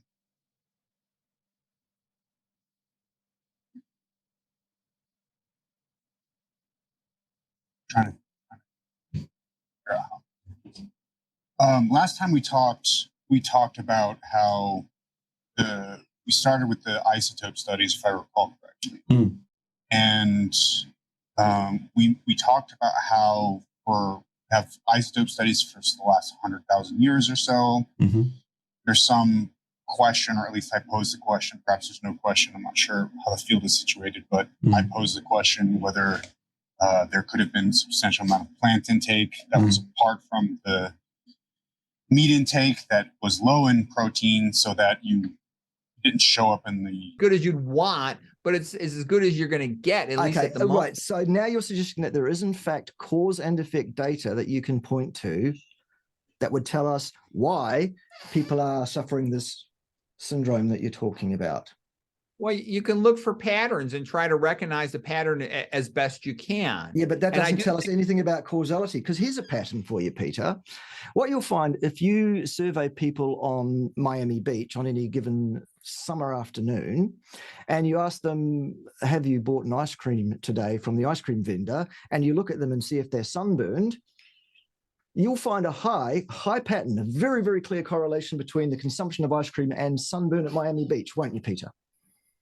Ergo, what we need to do to get rid of the sunburn scourge is to outlaw the sale of ice creams at Miami Beach. That'll sort it, won't it?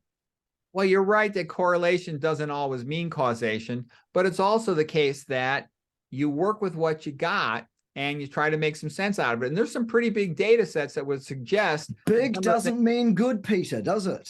A pile of turds that has many, many turds is just a higher pile of turds, isn't it? And yeah, but what I'm telling you is that there is no good disciplined science that can underpin any statement of cause and effect around hard health outcomes in human beings over any period of time, let alone over long-term. Let's talk about people's long-term health, so-called risks. Well, epidemiology cannot do that, can it? Well, epidemiology can provide some useful information. Yes, on association. If those authors report what they observed rather than what they made up they observed instead. We'll get to that if we need to. Look at China before 1970, when they primarily ate white rice. 1 billion out of a billion, they're pretty skinny. If you look at the extras in the Bruce Lee movie, they're pretty skinny, except maybe Bolo, who's probably taking steroids, eating a lot of meat, and who knows what. But most of them are all skinny. They had a very so no other factors impact the health status, body composition of Chinese people prior to 1950-something other than their diet, Peter. Is that what you're saying? Nothing else has had an effect. The main thing, whether or not people are fat, is their diet. Okay, how do you know that, Peter?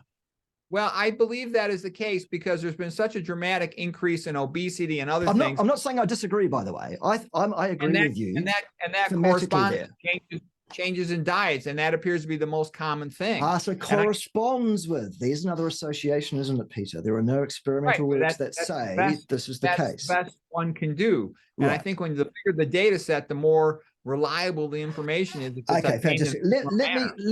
I'll let you have that. Because I agree with you. I think diet is the most important thing in someone's body composition. You bet. I agree with you on that, although we can't prove it. My next question is there nothing else that happened anytime around the 1950, 1951 threshold that changed other than diet? Well, in China, there was also starvation, but it's not. Well, there we go. Yeah, that helps people to be skinnier. Right. But so your assertion is nonsensical then, isn't it, Peter? It's just rubbish. No, well, hold on a sec. You had a similar phenomenon in Korea and in Japan when they were eating primarily rice-based diets, especially white rice. It only has 1% fat. The people are skinny, and they had a low incidence of diabetes. But you know what? They had a lot of hypertension, but I think that's because they were smoking a lot of cigarettes, and they were eating incredibly high sodium. The Japanese were in the 1960s, for example. Well, the only time sodium is going to be at all involved in hypertension, Peter, is if that person is consuming significant amounts of carbohydrates, causing significant insulin spikes, and it's that insulin spike that causes the sodium retention, in fact. So remove the carbohydrates, and then the person's kidneys will again return to a normal state of filtering those electrolytes in and out as it should, it seems. Well, I do know that fructose will increase sodium absorption from the gut and retention by the kidneys. That is true. Sure. There's more than one type of sugar, though. Glucose and fructose aren't, exactly the same thing there. No, not exactly. One is a 6 carbon and one's a 5 carbon, but that's for another day. So, where have we got to? Epidemiology, associative work, uncontrolled associative work, looking at trends and patterns at a societal level, and then having collected data on what the societal trends, in fact, are, the observations made, those observations before they're published are altered by adjustment. So what you're actually reading when you read an epidemiological study, Peter, is a fabrication, because scientists report what they observed. Epidemiologists make something else up and report that instead. And then they make the assertion that their associative data set that's fabricated, as it turns out anyway, is able to somehow inform us on causality. Please explain. Well, you look at whatever data is available and you see what you've said that, yeah, what comes out of it, and you try to figure out what it means. You know, for example, in the book called The China Study by T. Colin Campbell. Oh my God, Peter, seriously, son, come off it. I'm an intelligent human being. Please don't disrespect me by suggesting that T. Colin Campbell produced anything remotely akin to science. It's not even peer-reviewed, for goodness sake. It's his opinion. And it's been debunked by thousands and thousands of decent academics multiple times over the decades. Right, so you asked me whether or not there is a causal connection between smoking and lung cancer, and I said I can give you an opinion based on very strong inference, but the science cannot answer that question. What's next? Well, clearly it can. Well, clearly it can't, Richard. One of us, Richard, is a can. scientist with 20 years experience, and one of us is a boy with a high school diploma. Okay. Yeah, so where are you getting that standard from? That is the standard of science. Cause and effect will absolutely, necessarily, by definition, produce an R-squared value of either 1.0 or minus 1.0 and nowhere in between. Anywhere in between those two figures is an association which is not causal. Why would that have to be the case? Because of uncontrolled degrees of freedom, collinearities, and covariates, Richard. Those are the statistical facts. And if you'd had any training in statistics, you wouldn't be asking me that question. No, you'd understand it. No, like I've literally never heard any statistician ever claim that before, that a link can't be causal if the R-squared value is anything less than 1. Well, so what you have heard, Richard, from your little band of theologues that follow you and enjoy what the nonsense that you put forward, I have no interest in what they have. Well, where are you getting? Like, I'm just like, is this a standard you made up, or like, no, where is this coming from? No, it isn't. The R-squared is a thing called the source? coefficient of the R-squared is a thing called the coefficient of causality. And if the coefficient of causality is not 1 or minus 1, then it is not causal. Where are you getting that from? It's a fact, Richard. I don't care whether you understand that fact or show not. me a It's source. still a fact. Richard, you can't have a impromptu debate on the cuff right now, like we've decided within 5 minutes we're going to do this, and expect to swap references. If you want to have a reference swapping debate, we can do that too, and I'll tee you to bits in that one as well. Well, I mean, if this is just a well-established fact in statistics, I don't know why you can't just show me like one source that asserts that. Well, what you need to do, Richard, is go and do some background search of your own. I'm not here to hold your hand and wipe your ass for you. You can go and find any statistics textbook you like. It'll tell you that. Okay, so when you did this randomized trial for your stem cell support supplement, did you find an R-squared? It's not my trial. Well, sure. Whoever conducted the trial, I don't mean you specifically. Did they find an R-square value of 1 or minus 1? Well, Richard, that study was not designed in such a way as to produce that particular statistic. It was not a look at an association between this and that. In fact, what it was a study whereby a group of people, a small group, sure, came into the lab on 2 occasions, and in random order, they received the stuff that is supposed to do the thing or a placebo, and then their responses as to what the stuff is supposed to do were tracked physiologically for a period of time, and the area under both curves for the participants was then compared. Okay. So what they did in that case was an ANOVA with repeated measures, which does not produce an R-squared value. That produces an F statistic. So again, Okay. Richard, if you want to talk to me about statistics, first, and suggest that I don't understand statistics, which is what you're trying to do, perhaps in the first instance, you should have some training in statistics so that you know what the hell it is you're talking about.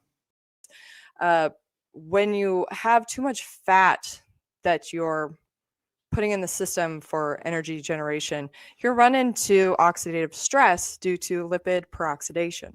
Okay, so which lipids are you talking about becoming oxidized? And how much Fatty is too acids. much fat? That I would have to find in the research paper that I was reading talking about this specifically.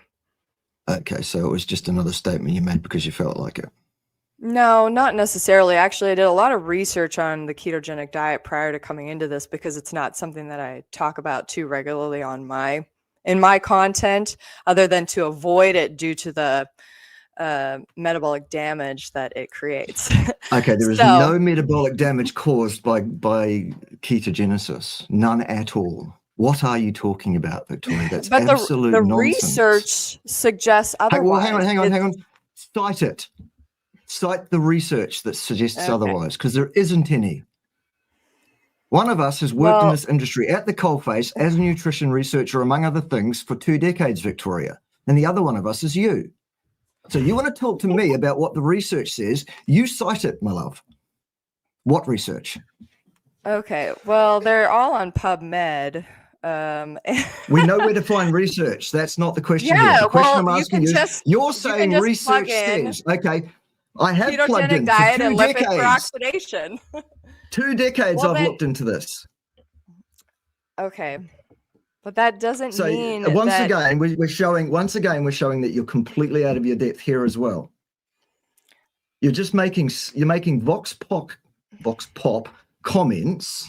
You're repeating, regurgitating messages that you believe you've seen or heard someone else say, or that you believe you've read in PubMed, without any actual understanding at all of the science that you're invoking. Science says is what you just told us. And now I'm saying to you, great, what science? And you're like, oh, go and look it up. No, science does not say a ketogenic diet causes any kind of metabolic damage whatsoever. No, it doesn't. So LDL has strongly and consistently been associated with heart disease. Okay, that's false, Richard. Now, There you go. See, I said I'd stop you as soon as you got it wrong, and it would be immediately, and I was correct. Okay. No, it hasn't been. Please provide me the R-squared value. Depending on the study, you're looking at like about 0.7 or more. False, Richard. What? That's false. That's not. How's that the false? R-squared. Well, it's not the R-squared statistic that comes out of such studies. What, the association between LDL and heart, like atherosclerosis progression? A progression, you say? That's quite a different thing from incidence, isn't it? Well, again, depends. Depends on what. Richard. If you're talking about, you're the expert here, Richard. I'm just some idiot. I'm just some bald idiot in New Zealand who can't bench press. You're the expert. Tell us all about it. Right. Well, it depends. So Depends when on you're, what? I know when you're looking at progression. So when you compare LDL versus rate of progression, yeah, I've seen some where the R-squared value is around 0.7. Okay, well, quote that for me. Sorry? Well, you said you've seen R squared equals 0.7. Where have you seen that? I can't remember the exact study. All right, so that's just something you've pulled out of your asshole then. It is the case that people that have low blood cholesterols are less likely to have myocardial infarction. Rubbish, okay? Peter. Absolute nonsense. Absolute rubbish. False. Sorry. I can't let you get away with that. Well, I think there is data to back that up. No, there isn't. There is adjusted associative data sets that show piss weak associations at best, even after being adjusted. And even if you were correct and there was a strong association between cholesterol, I don't even know how we got onto that topic, but between cholesterol and heart disease, that is still an association and not a cause and effect artifact because it has not been experimentally verified. And as a disciplined scientist, you are required to refrain from making cause and effect statements where you cannot support them. And epidemiology will not do the job. Does not do the job. Tell me, what is the baseline incidence of cardiovascular disease and death, as it turns out, because the stat is similar, in a population of people typically looked at in these epidemiological studies? What is the baseline rate? Well, my understanding of it, let's say in the United States, about 26% of people die from coronary artery disease. Okay, it's thought to be the most common cause of death. About 25% die from... Yeah, okay, I need to stop you, Peter, because you're answering a different question to the one I asked you.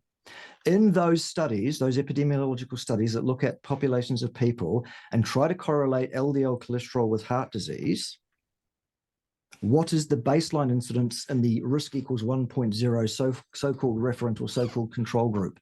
How often do those people die per person year of follow-up of heart disease? I don't know exactly in terms of... Okay, let me give you the number then. It's 8 per 10,000, give or take. 8 deaths per 10,000 person years of follow-up. In a population, by the way, Peter, which at the outset is usually 60 plus in these studies, precisely because they know they're not going to get an incidence high enough to find statistical significance below that. All right, so we've got 8 per 10,000. At worst, the strongest change in so-called risk, it's not risk, it's association once adjusted, in a group of high cholesterol expressors is 30% increase over baseline. What's 30% of 8 per 10,000, Peter? Well, it's a pretty small number when you phrase it that way. Well, that's what it is. In the real world, in the objective reality we find ourselves, because people are interested, Peter, in actual events, things that can be observed. Someone either being diagnosed with heart disease, having previously not been diagnosed with heart disease, or indeed dying of a myocardial infarction or other CVD-related incident or accident.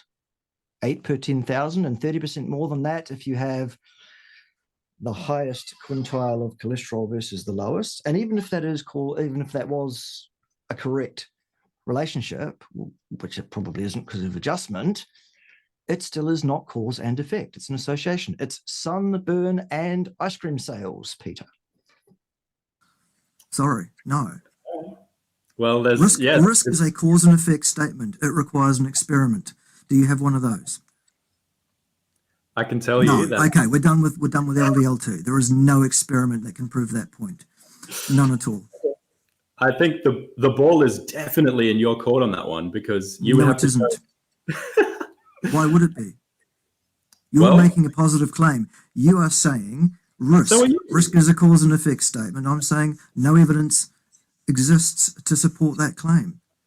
Are you claiming that? Has to supply the evidence. If you want to say there's evidence that risk is in play here, risk being a cause and effect inference, then you are required to provide the empirical evidence that that is so, and that will take the form of an experiment. Now, you and I both know that does not exist. That study cannot be done ethically, it cannot be done morally, it cannot be done practically, and it's financially impossible as well. That is not my problem. That is your problem. You are the one making the positive claim, ergo it is you that is required to support that claim. No, I'm not. You said risk. Risk is a cause and effect statement. That is a positive claim. Well, I'm saying if anyone were open to having a data-driven debate with me, I would be pulling out meta-analyses, randomized controlled trials as supporting arguments, and you would be saying... There are no randomized controlled trials that can support that. You're making shit up now. Yes, there are meta-analyses, but they are not of randomized controlled trials. Well, yeah, I'd love to see you take apart the methodology and explain why it's not valid. I could do that without breaking a sweat on any one of these papers. Any one of them. I'm sure you and I have done repeatedly over several years being a YouTube channel creator, and not one person has ever come back to me and provided me with a single reason why I might be mistaken that was valid. Okay, well, link me to What makes you think you could do it, son? Oh, I will. Send me your best video. I'll debunk it. No, you won't. No, you won't, son. You won't get anywhere near it. You have no idea what you're talking about even.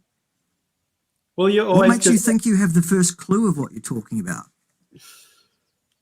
What makes me think I have the first clue of what I'm talking about? Yeah. Where did you get that well- idea from? Who put that idea in your head? Oh, I just go by facts that I can confirm by science. Facts and science. Okay, well, facts are determined in science with experiments.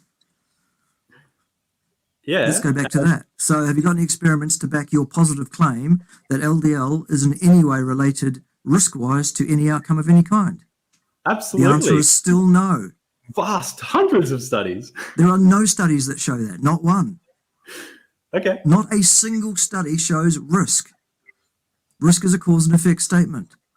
Well, look, I don't want to get stuck on this because I'm willing to have a data-driven debate with anyone on my channel, and they can bring unlimited evidence, and I will knock it all down. And, no, you won't. No, you won't. You won't get anywhere near me. Not in a million years, son. All right. And anyone with more than 3 brain cells to rub together knows that. In order to make a good decision about what is good nutrition-wise for a human being, what you have to do is look at the hard sciences around that topic, and none of those will be found within the ring-fenced area of ideology known as human nutrition studies. There is no science in there. There are no experiments done in there. You can't experiment on human beings.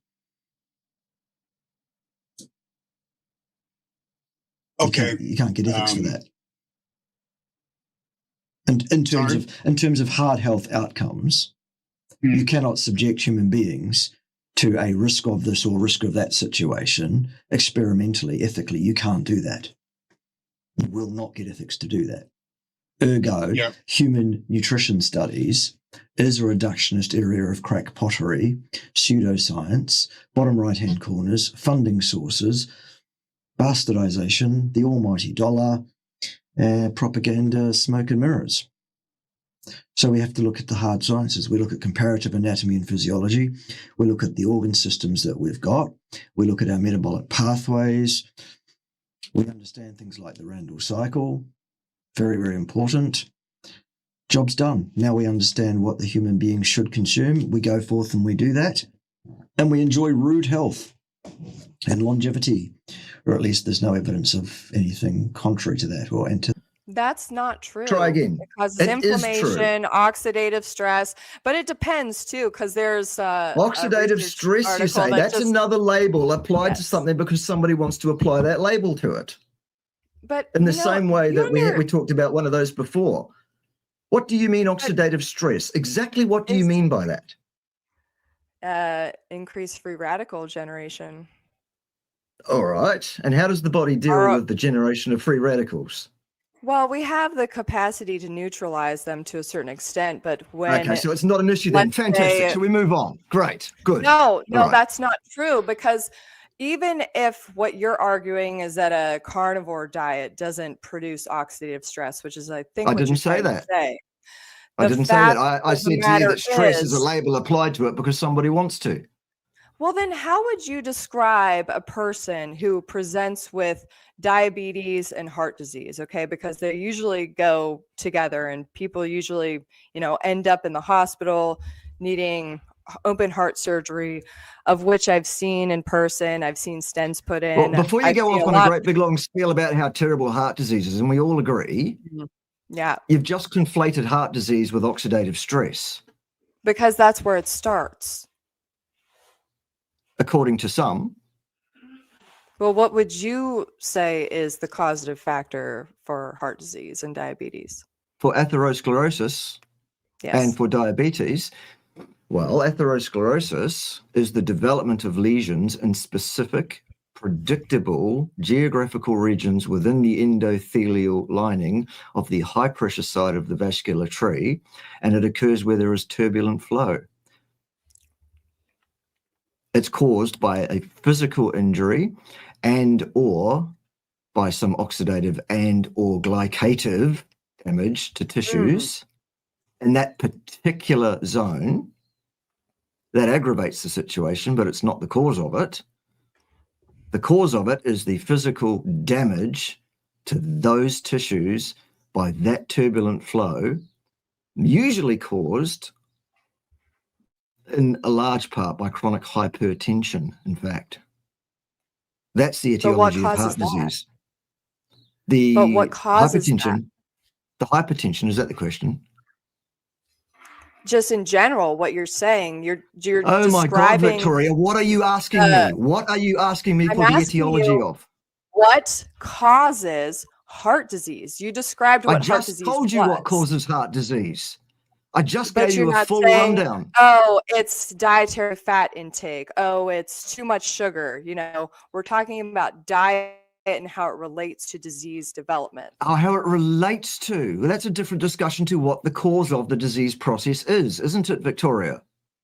But isn't that what today's discussion is about? Well, you're telling me that you know all about the etiology of heart disease, which means the cause of it. And you're telling me it's about oxidative stress, and I'm telling you, no, it's not, love.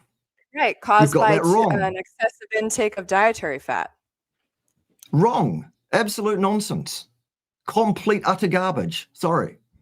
There is absolutely no support and evidence in science that.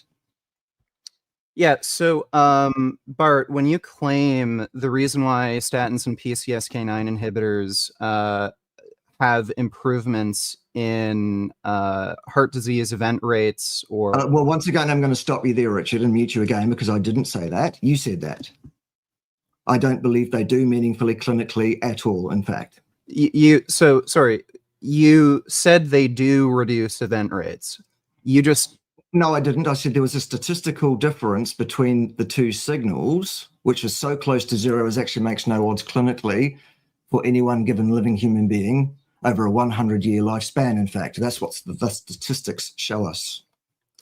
So you did claim, and I don't know why you deny that, you did claim that the event rate is reduced. It's just that... No, Richard, once again, no, I did not. I said there is a statistical difference between the two signals, which is so close to zero as makes no odds, in fact, clinically, to any one given living human being over a 100-year lifespan still. Yeah, so again, you said that there is a difference in event rate. No, again, let me repeat myself once again, Richard. I said there is no meaningful difference between the situations in any one given living human being over a 100-year lifespan. There is a statistical difference in the signal, but it is meaningless. Yeah, so... And I said that the likely mechanism of this very tiny difference was inflammatory, anti-inflammatory effect, short-term of those two classes of drug. Okay, so Bart... You're really struggling, aren't you, Richard? Goodness. Well, yes, because you keep muting me and talking over me because you don't like what I'm about to say. If you misquote me, Richard, I will mute you and correct your false quotation. Well, I'm not misquoting you. Yes, you are, Richard. Look, you acknowledge that there is an improvement in event... No, again, I'm going to do it exactly again right now, Richard, because you are again about to try and misquote me again, and I will not have it. No, I did not. So there's no improvement in event rate when you reduce LDL or ApoB through... Right, once again, let me repeat myself once again, Richard, so I can get through your thick fucking skull. There is no meaningful difference, no. Okay, just because you're claiming there's no meaningful difference, that doesn't mean there isn't a difference. So even a 1% improvement, that is an improvement. Okay, what is the noise around that signal, Richard? I don't know exactly. Exactly, Richard. You don't know dick about fuck. Give me a mechanism by which cholesterol causes heart disease. Well, it's thought that LDL cholesterol is a bridging molecule. It's thought that. Shall I stop you right there? Because you've just given yourself away right there, haven't you, Peter? It's thought that. You were invited to give me a mechanism which is established with experimental... I'll give you the mechanism that's proposed by the research. The proposed mechanism. Okay, let's hear it. That's all this is. So Gregory Sloop, MD, he's considered by a lot of people the best atherosclerosis researcher in the world. He wrote a textbook, and not by others too. So whatever. It's that's an appeal to appeal to consensus fallacy. There, okay, Peter. so just tell us what he said. You got a red blood cell and has a negative charge on its outer surface. That's called a zeta potential. Sure. And other red blood cells, they both have a zeta potential, so it repels each other, which is good. So they don't clot. And the thelium has a zeta potential, and the white blood cells have a zeta potential. All this stuff prevents unnecessary clotting. And it is thought that bridging molecules and LDL is thought to be one of them, have a positive charge on their outer surface that can overcome the zeta potential and stick red blood cells together. And then they will clump together in like a stack of coins. The French word is rouleau formation. Sometimes also they'll use the phrase blood sludge. Chylomicrons are thought to have a similar effect. Fibrinogen, the clotting protein, has a similar effect. Uric acid can have a similar effect. IgM. Okay, so now point us to the experimental work that they've shown this in effect, and then if we can see that this mechanism is in fact occurring, then what we need to know is, on the balance of all things with all other variables allowed to vary as they do in the real world in a free living individual, do we see a significant increase in heart disease diagnoses and or deaths in a population of people who have higher cholesterol? The answer is no, not meaningfully. Well, there's other people who would see that a little differently. And I know that, to Peter. I'm aware that people see things differently. Luke would say basically the higher your LDL cholesterol, they can measure something called blood viscosity, the thicker the blood. Right. And the thicker blood means that, the purpose of blood pressure is to get blood to the top of your brain. So the thicker the blood, you're pumping a milkshake, so to speak, instead of water, you have to raise the pressure, so it'll cause more hypertension. So elevated LDL cholesterol has that effect. Also, for example, but how many other factors also affect the viscosity of a person's blood? Oh, there's other things that affect it too. A big one is the hematocrit. Exactly. I think that's why. Therefore, this reductionist statement of saying cholesterol can cause this effect in isolation to, let's look at what happens in people in the real world and the objective reality we find ourselves, Peter. Let's go back to even your epidemiology, which, by the way, is adjusted, ergo a fabrication, and yet it still shows a modest, at best, and probably clinically insignificant difference in outcomes as reported. 30% on 8 per 10,000, which, even if that was cause and effect, which it isn't, so what? All right. I was a professor of health science before you were born, son. Okay, if I pulled off a mask right now and it turns out that I was older and more qualified than you, would you just go vegan? No, I wouldn't. Not in a million years, because I know better, because there's absolutely no way to support that claim. Then why bring up the fact that you're more qualified than me? Because I'm pointing very clearly to the fact that you're sitting there saying, I'm going to debunk this, I'm going to pull that to bits, and blah, blah, blah. You have no capacity. You don't have the tools. You don't have the experience. You don't have the wisdom. You don't have the knowledge. You're sitting there saying, but my meta-analysis, though, as if that is supposed to hold any kind of weight or sway in a debate about the facts as determined by science. It doesn't. It doesn't once you've shown the flaw in the methodology. Sure. Yeah, I agree. If you want to make a positive claim about cause and effect, you have to show the evidence, and it needs to be watertight. It does not exist. Ergo, we're done with LDL as well. Sorry, that one's not going to work either. But you understand you're making a positive claim too, right? No, I'm not. I'm saying no evidence exists to support the posit you are making. Oh, so you wouldn't even say, for example, that saturated fat doesn't cause heart disease? I have no evidence to support that claim other than the inference such that it is, being an associative inference, those 5 meta-analyses, would suggest that the association is absent on a meaningful scale. Ergo, it is very, very unlikely. But I can't say it doesn't. However, I don't need to make that claim,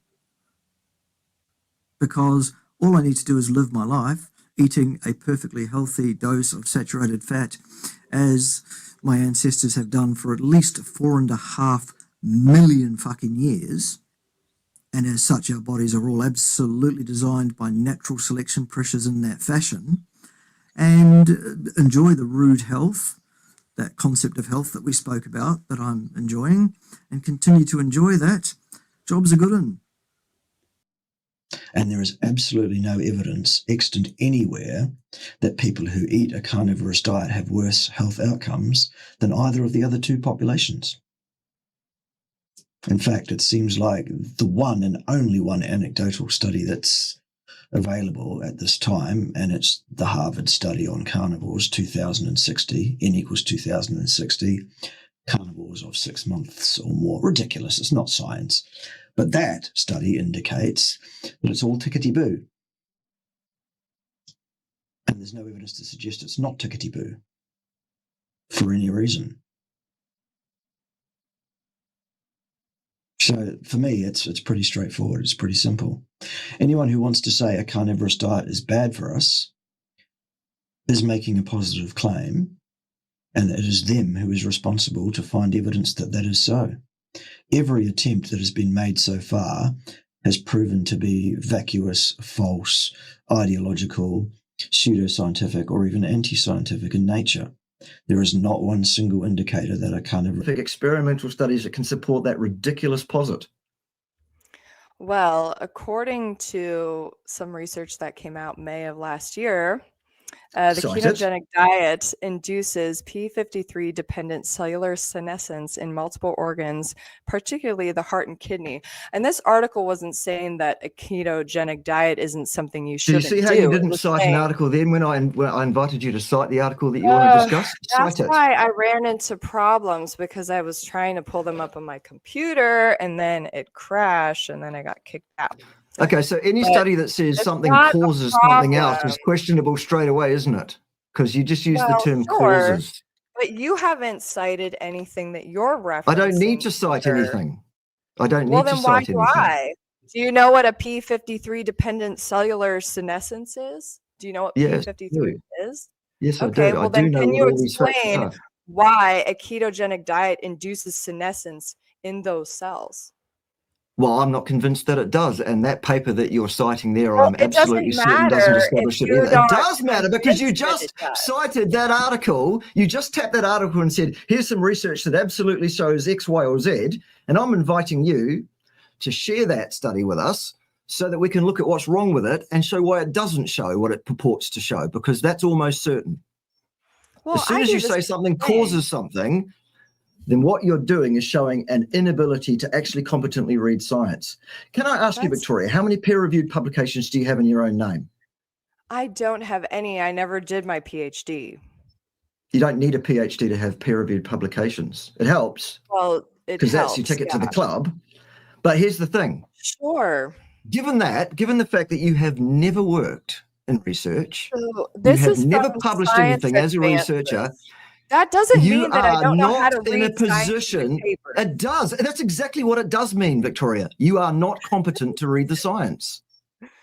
I'm sorry to point to the facts here, but the facts of the matter are, if you have never been involved in producing science works yourself, you have no idea what goes on behind the scenes or how to make these inferences or what's appropriate or not. You are out of your league here. You are not qualified to speak about science. The fact that the audience is probably like confused about is that you're not rebuttaling to me in a way other than telling me that the word is rebutting. Okay. Okay. The word is rebutting. What I'm telling you is you want to keep saying, here's some research that shows. It's not the first time you've done it in this discussion. You've been invited twice to cite the research that you're claiming shows something. Okay, well, you failed to do so twice. But why aren't you able to provide a response that says, okay, this is why a ketogenic diet doesn't do this when the research says that it does? And by the way, it doesn't still, Victoria. The research still doesn't say that it does anything of the sort. Still, honestly, this is my whole point, saying you're not competent to say what. Well, a couple of things here too. Biology, medicine's like biology. It's a little bit messy, okay? It's not like physics where we get these beautiful numbers and you can standardize and quantify everything precisely. And in medicine and biology, it's kind of messy. You take the data you got, you do the best you can with it. And so anyways, things that increase blood viscosity are associated with increased hypertension. Increased hypertension is associated with increased atherosclerosis. Absolutely, I agree with you. Yes, it is. Yes. But there are many things that can cause your blood pressure to be off.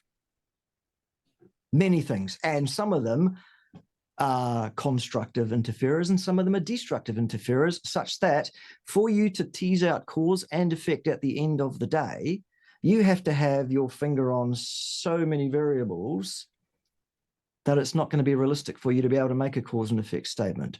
What you do as a clinician is you rely on your training such that it is, you assess how the patient presents to you, you suggest a course of action, and then you follow up at some point with, has that course of action been effective in that patient or has it not? And then on the basis of that, you suggest the continuation of that prescription, if you like, or let's try something different. Now, I have no problem with that because that's the model you guys work under. But when you guys come online and say things like, there is evidence for cause and effect, when there isn't, Peter, that's when you and I are going to have a problem. That's when we're going to have a discussion like this. As well natured as this one is, and it's supposed to be, I still need to make my point here. You cannot support a claim of cause and effect in terms of cholesterol and heart disease, cholesterol and blood pressure, cholesterol and heart health outcome of any kind, fiber in any of those things either, carbohydrates in any of those things either, or starch, can you? These are your opinions. I can't say, no, these are not just my opinions. I didn't say just your opinion, because your opinion might be shared by others. There's a lot of research studies that back up the things that I'm saying. No, there aren't, Peter. There are a lot of studies that are published in the peer-reviewed literature that claim to support what you're saying. That doesn't mean they actually do. Yeah. So,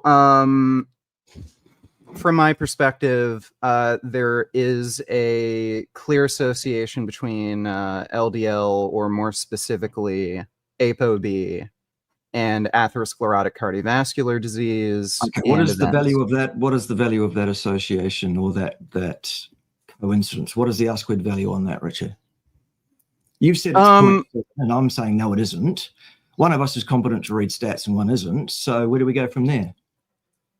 Okay, well, you can, so like when you're talking about event rates specifically, you can predict that the event rate will end up approaching 0 if you can get your LDL, or more specifically ApoB, low enough.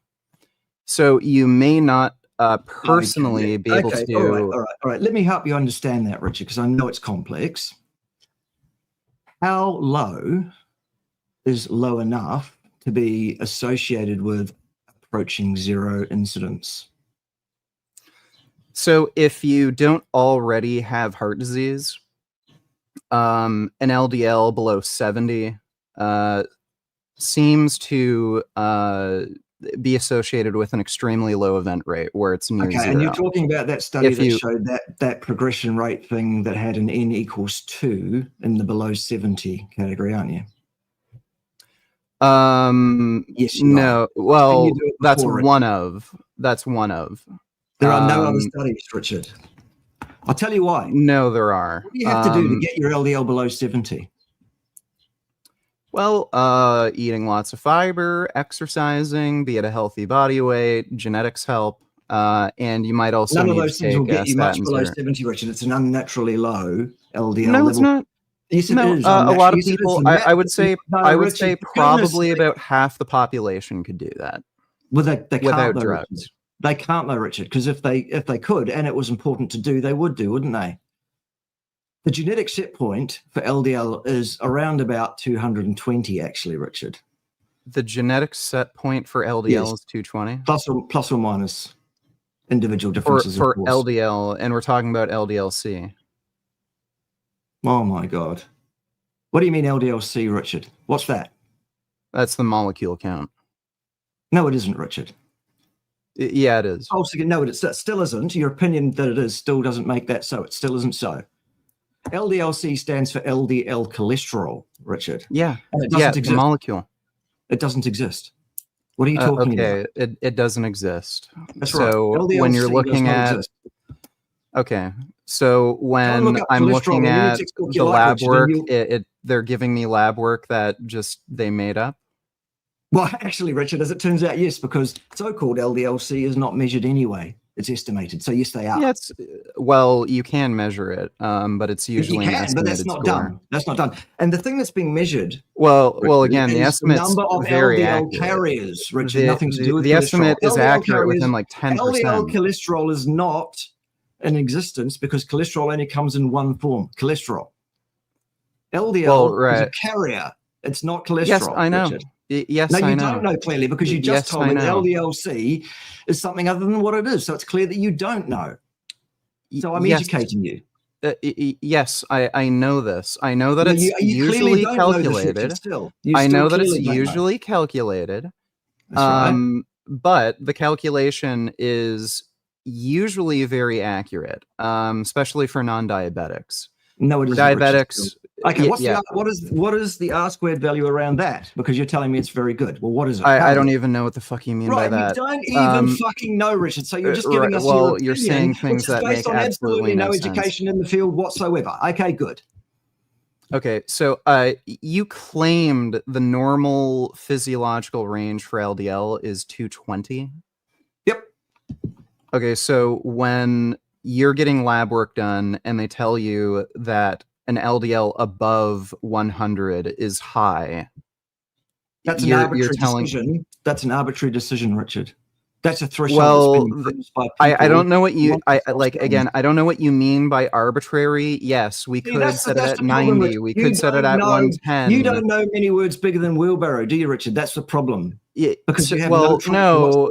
When you claim it's arbitrary, I could just say your claim that 220 is arbitrary. I don't know what that word does for or you could give me the respect of context. asking me where that comes from, and I could tell you very simply that before the lipid hypothesis was put forward, before PCSK9 inhibitors and HMG coenzyme A reductase inhibitors were available, the standard, the normal, the middle of the bell-shaped curve on someone's cholesterol, total cholesterol, was 300. No, it wasn't. Yes, it was, Richard. Whether you no, like it that was or not, not. it still was. Yes, it was. Still. No, it was not. It still was, Richard, whether you like that or not. No. Yes, It is extremely hard for most people to get an LDL of 300. I didn't say LDL. I said total cholesterol, Richard. Again, you should clean your ears out. Even total, that's very rare. No, it isn't, Richard. No, that's rare. It isn't, even Richard. total, no, that's rare. No, it still isn't. No, it still isn't. No, even total, that's very unusual. No, it still isn't. Wrong again. Yeah, I do have issues if I eat too much fiber, and I'll just be completely transparent. Like I'm even having more issues now, and the reason is I just have so many calories that I'm taking in. I'm an athlete, so if I take in like a lot of calories and a lot of fiber, I'm going to run into problems, and I actually have to like cut. I presume by calories, Kevin, you mean effective energy in your food, because calories are heat. Right. Well, yeah. I mean, energy. Yeah. I mean, yes. You cannot measure the energy derived from food by a human system in the form of heat. That there is no interconvertibility. Thermodynamics does not apply here. Calories are heat. Why? Why? Well, because thermodynamics is based on an assumption of an isolated thermodynamic system, and human beings are not that. We do not encapsulate and use heat to do metabolic work. The form of energy that we use to do metabolic work is chemical and not heat.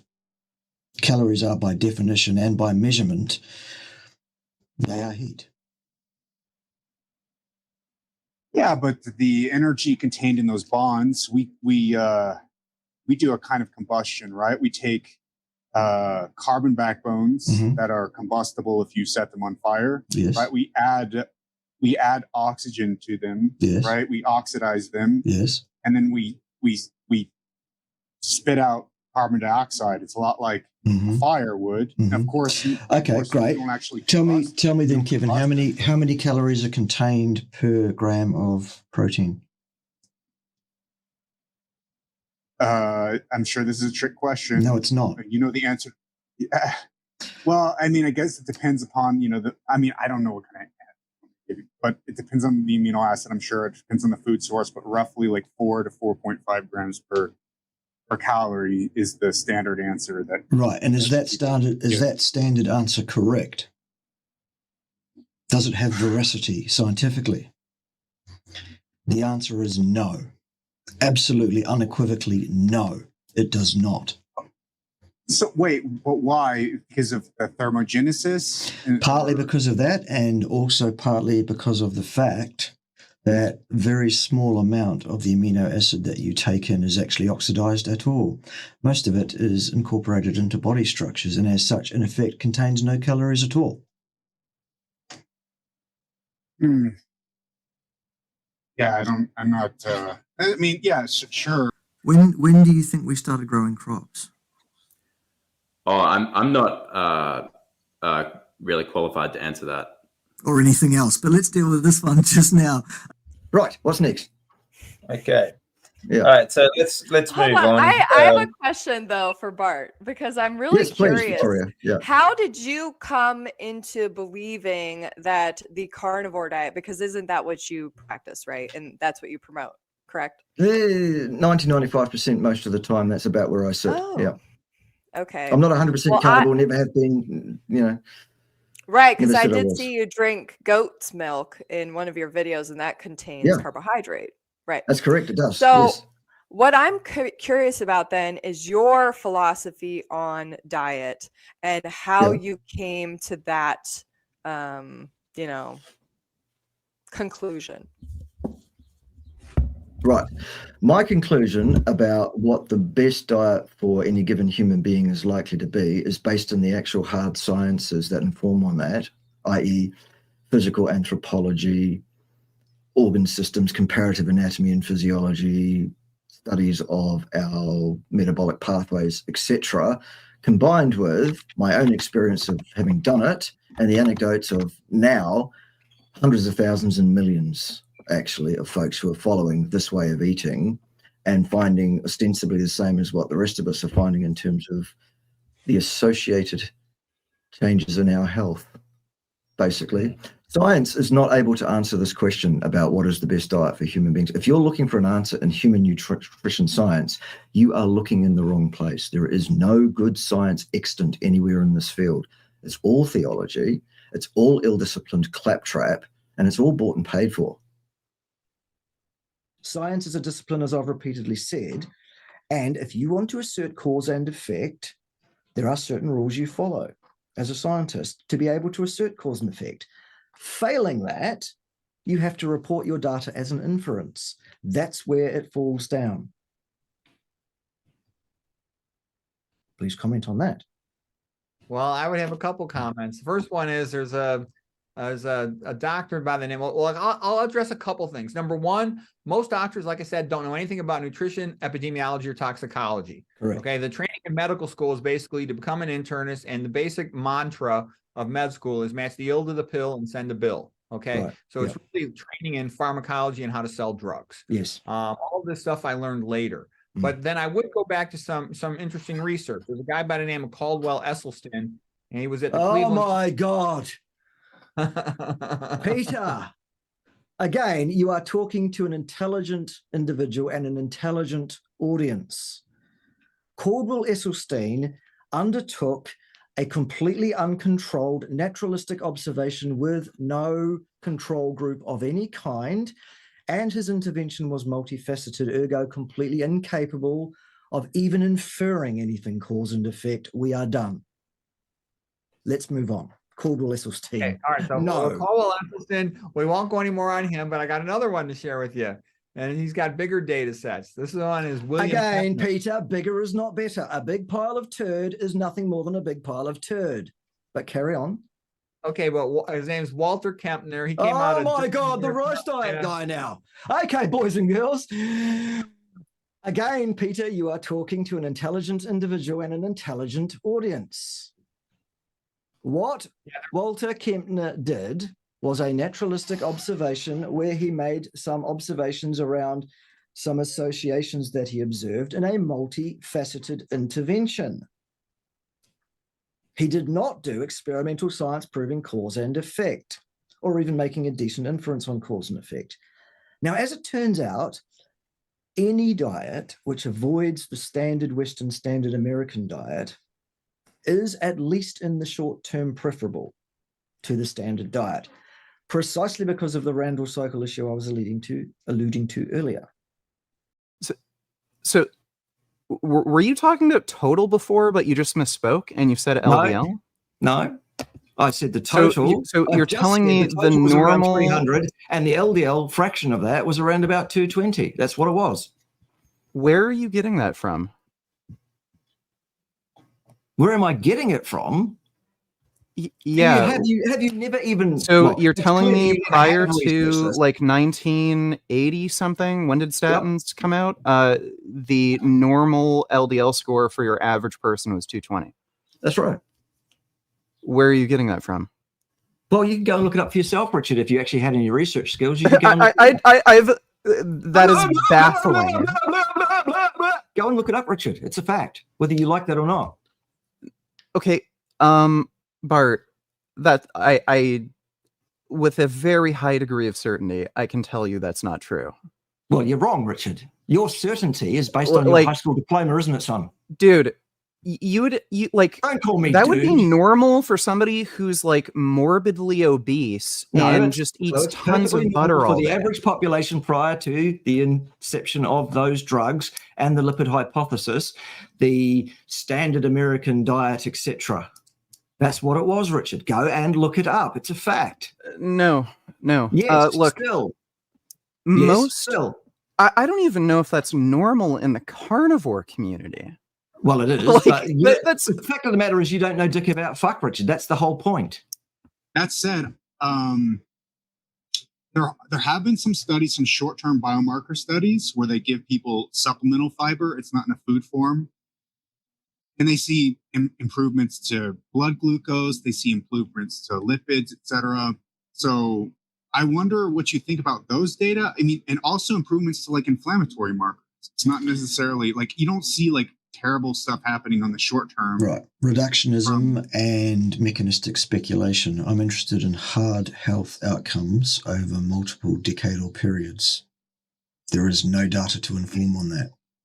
Sure, there's no data. I mean, okay, but you cited the constipation study. That's not. Yeah.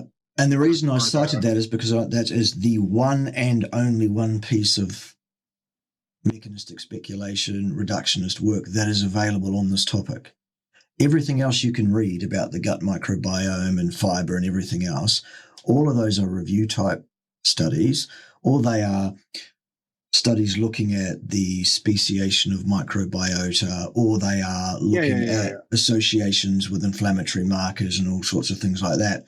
None of them are well controlled. None of them are well conceived. None of them are statistically powered, even mostly. And the signal to noise ratio is just so vast, it's ridiculous. It's beyond a joke. You're going to tell me next you're going to tell me a sweet potato diet is better than any meat-based diet. That's what I want to get on to. Let's get to that one, because that was the one I wanted to focus on, actually.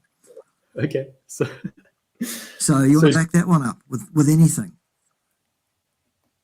The sweet potato thing? Yeah, a diet consisting of nothing but sweet potato, you said, is superior to any meat-based diet whatsoever, and you would destroy anyone who said otherwise. Well, destroy me. Because I'm going to tell you any day of the week and twice on Sundays that a meat-based diet absolutely is vastly, completely superior to any diet based on nothing but sweet potato. Facts. Okay. Let's go. So, do you think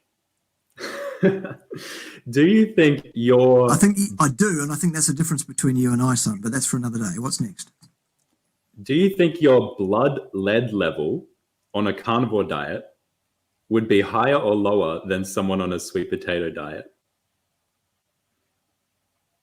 What's that got to do with the price of fish in China in 1945? 1945, wait, what? I was being facetious, obviously. Again, humour is one of those things that those of us who actually have some intelligence are able to engage with. Okay? What I'm saying to you is what the purple fuck has that got to do with anything? Oh, no, I'll just be willing to bet that my blood lead level or my blood mercury level is way lower than anyone on a carnivore diet, like vastly. It might be, but that's just one factor. Sure, it's a factor that favors me. Not really when you look at something pretty basic and pretty straightforward, like, tell me, how much sweet potato do you think you would have to eat on a daily basis to meet the minimum end the lower end of the recommended intake for protein? Oh, I couldn't say off the top of my head, but I'm sure I could, of course, because I've actually done the research onto this. Do you want the answer for that one as well? I'll give it to you. It's more than 7 kilograms a day. Well, I don't know what protein minimum you're going by, but that seems a bit of a stretch to me. It's not a stretch. I've done the research. It's about 7.1 kilos, in fact, to get the minimum daily recommended intake for Australians of protein. 7.1 kilograms of sweet potato, as per the standard nutritional tables of sweet potatoes. Okay, so do you think, have you seen anyone in the Western world get a protein deficiency? Have I seen anyone in the Western world with a protein deficiency? Clear, patent, obvious signs of protein deficiency, if you understand what the signs of protein deficiency are, and if you actually understand the physiology, are written all over basically every vegan I've ever seen who's been vegan for more than about 3 years. Okay, so absolutely clear and patent signs of it. Okay, so that's your personal opinion. Well, it's an opinion that's informed by being a professor of health science, understanding human physiology for more than 25 years. And it's underpinned by what we can all see with our own 2 eyes. Every time we go and look at it online and see what do the vegan promoters look like, we can't mention anyone's individual appearance on YouTube because that's bullying apparently, but as a general trend, you just look at them. Okay. But how can you prove that what it is that you are subscribed to is how a human should eat then? Because I really didn't get anything out of I don't propose to prove anything of the sort. I don't propose to prove anything. What I'm telling you is I have looked into this a great deal in the fields of science, the actual hard sciences, out with the human nutrition science, which isn't a science, it's nonsense. All of that has pointed me towards a very strong, very clear understanding of the human system, its functioning, etc., that tells me absolutely how it is I should fuel my body. I have been doing that myself to a 90 to 95% range for over a decade now. And anecdotally, for me, that's working for me. I don't need to prove dick. I'm not here to prove anything. I'm just here to tell you the facts. The facts are anyone that says human nutrition science is at all valid or can provide us with answers has been fooled. And that's coming from someone who worked at the coalface in that industry as a publishing research scientist for a number of decades.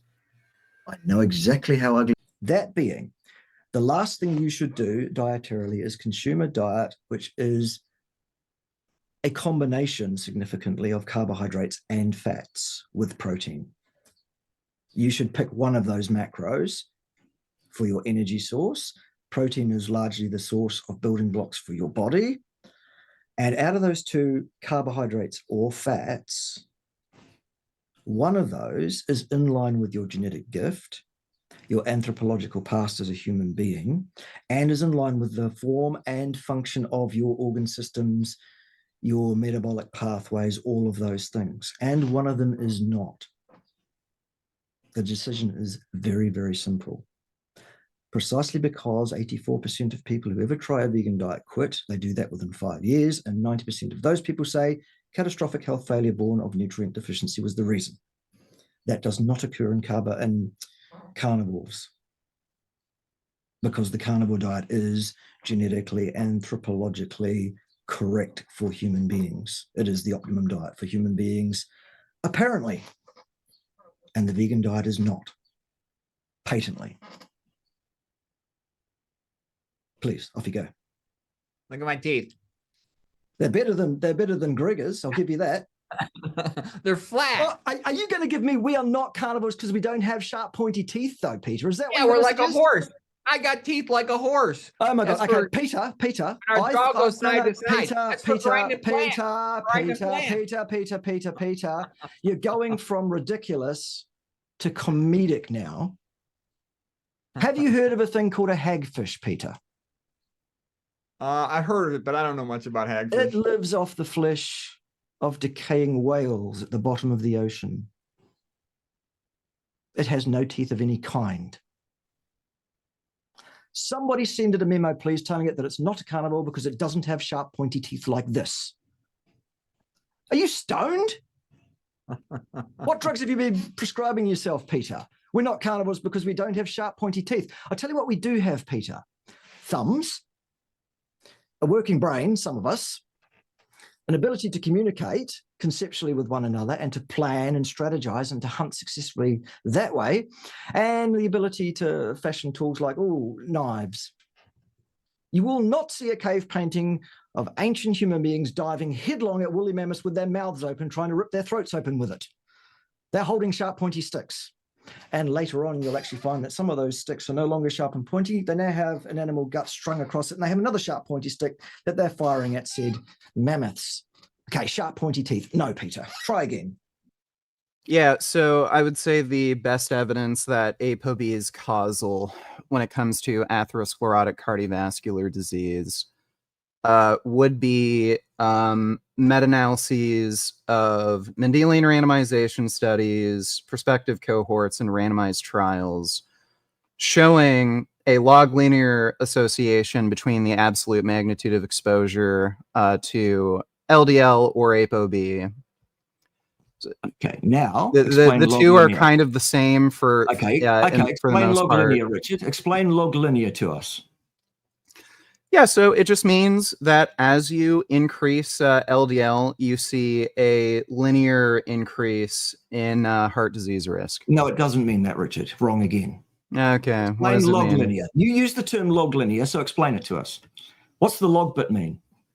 Okay, well, I can bench 410 pounds and you There we go can't. again. Yeah, good, Richard. So, Okay, good cut. Good cut. So you don't know what you're talking about once again. You just repeat it. Well, again, nobody cares what like a little pencil neck weed. I'm going to shut you up again because the point that we've just established is that you don't even understand what log linear means, and yet you're quite happy to spout log linear at me as if you know what it means. Okay, well, why don't you explain what it means since you're the senior scientist? Right. What it means is that there is a curvilinear relationship, according to logarithmic mathematics, between this and that. Now, let's look at what this and that actually is. So in the Mendelian randomization studies, Richard, why don't you explain to us exactly how it is that the LDL was measured in the participants in each of the groups concerned? I wouldn't be able to tell you that. Right, so you don't understand that either. And yet you're quite happy to sit there and authoritatively, arrogantly spout shit at me that you've heard from some of your mates who purport to have some training and understanding. And what you're actually doing is just espousing a theology that you've heard, nothing that you actually even understand. You don't know how it was measured, because if you did and you'd read those studies and you understood them at all, Richard, you'd know that it was not measured. Well, yeah, it would be measured, like per participant. They would just measure serum levels.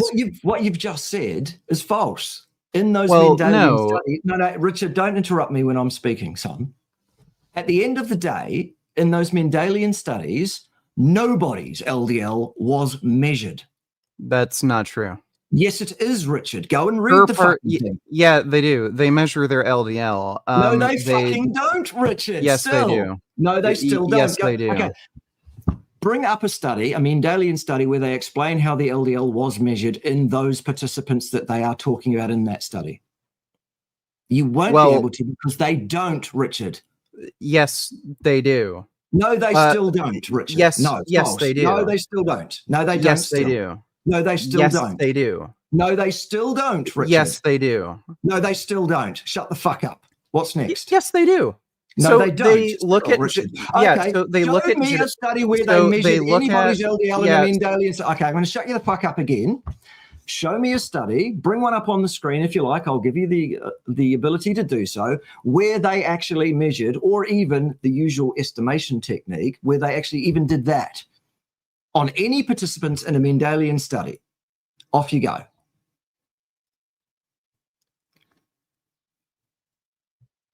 You're not muted, but I can't hear you saying anything right now, Richard. Why is that? Because I'm not Because talking? you can't find a study that shows There you go. how they measured the LDL in any participants in a Mendelian study. You're They going don't. to have to. Well, you're going to have to. I think it's your stream, so you're going to have to share the. That's the one. Okay. Thing on stream. Got it. All right. All right. Low density lipoprotein. Very credible. Very credible. Uh-huh. Right. I'm sure they're all paid by the statin trillionaires. Uh-huh. This study here, Richard, the one that you're looking at there, absolutely. Go down to the conflict of interest on that study, if you like, and start reading some. Conflict of interest. There it is there. Start reading. Travel and meeting logistics were supported. No. Underneath that, the next paragraph, the one that starts with the big conflict. Start reading, Richard. Received research grants from Amgen, AstraZeneca, Novo, blah, blah, blah, Pfizer, very long list. Right, okay. So it absolutely is bought and paid for, isn't it, this opinion? Yeah, okay, so then let me pose a question to you about, you're probably just going to think this is ridiculous, but what about LDL cholesterol? Yep. And so one thing I think is well established, and you can correct me if you think it's wrong, is that low fiber diets tends to have higher LDL cholesterol. That may be because of like refined carbohydrates. I'm not sure what your position is on that. And then diets that are higher in saturated fat tend to also increase LDL cholesterol, although there's now a substantial amount of controversy about that. Plant-based diets tend to reduce LDL cholesterol, right? What do you think about the impact of, say, a hypercarnivorous diet on people who are susceptible to increases in LDL cholesterol on such a diet? Do you think that represents a potential health risk to them? Right. Yeah. Number one, there is no such thing as LDL cholesterol. It does not exist. LDL is a lipoprotein carrier of cholesterol. Cholesterol comes in one and only one form in the human body, and it doesn't come in good forms and in bad forms. The lipoprotein carriers of cholesterol all exist because they are encoded for by a length of DNA, that length of DNA having survived 13,800 million years of both positive and negative selection pressures at least. They all have a role to play in the body. They all have a purpose. None of them are bad and none of them are pathogenic. There is no such thing as atherogenic lipoproteins. Absolute nonsense. Never was, never will be. I'm not sure what you mean by susceptible to increased LDL cholesterol because, number one, it doesn't exist, and number two, it doesn't cause heart disease at all.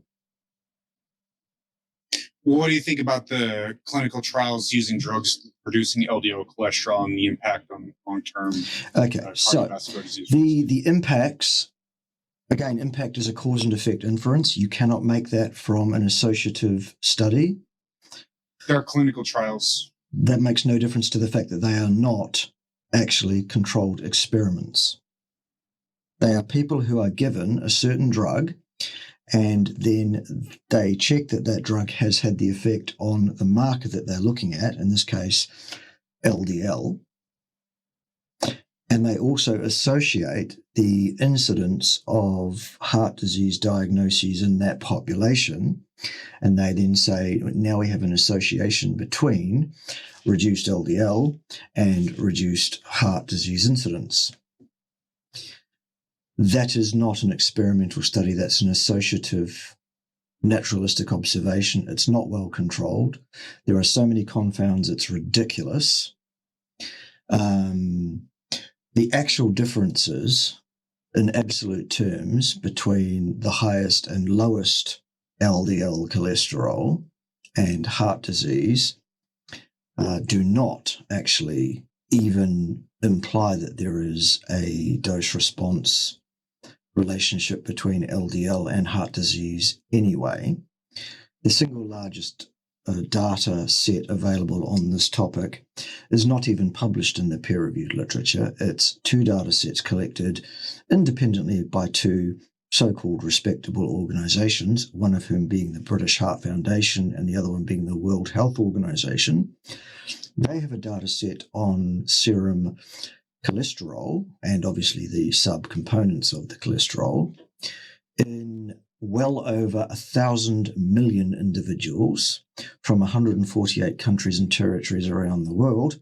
And their data set says that associatively, the lowest incidence of all causes of mortality, as well as every subcause, heart disease included as one of those, every single one of those goes up precipitously as the cholesterol, the serum cholesterol, is reduced below 220 milligrams per deciliter total cholesterol, which would suggest that the optimum, associatively, the optimum LDL proportion of that is going to be somewhere around about probably 100, 110 on average, in fact, associatively.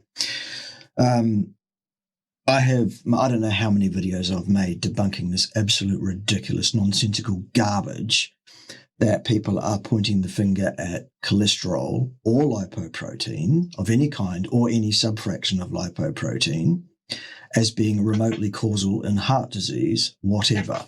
It does not hold any water. It does not work. It is not acceptable science. It is bought and paid for. It is ideological. It is smoke and mirrors. It is propagandist nonsense of the highest order. It's also well to understand that statin medications, which are usually the form of pharmacology used to reduce LDL cholesterol in a given population, those statins have a serendipitous anti-inflammatory effect that was never planned as part of their pharmacology. It was never the goal of the thing. The goal of the thing was to reduce LDL cholesterol, erroneously, because it's not the cause of a problem in the first place. However, what has been found is that in a population of men, and only in men over 65, not men under 65, that there is a meaningful, clinically important reduction in the incidence of secondary cardiovascular disease outcomes, not primary. So in other words, if you're a man over 65 and you have already had a heart attack, then anti-inflammatory treatment is indicated for you. But I would still do that in the form of an anti-inflammatory that's not a statin, because statins are a dangerous contraindicated metabolic poison that no human being should touch with a barge pole under any circumstances. That is what the science is on cholesterol, heart disease, and I speak with my cardiovascular pathophysiologist's hat on for that last spiel, because that's one of 3 specializations that I have advanced research degrees in: cardiovascular pathophysiology, the physiology of rest and exercise, and pure and applied statistical inference. If anybody wants to know what my particular research degrees are in, that's what they are. So, cholesterol, no, not a cause of a problem. Not something that needs to be lowered, not something you should lower. It seems to be contraindicated to lower it. If anything, it's under the control of your genes. Leave your genes to it. Your genes know what they're doing. I absolutely reject that, actually. But Well, you go ahead. Nonetheless, it remains so.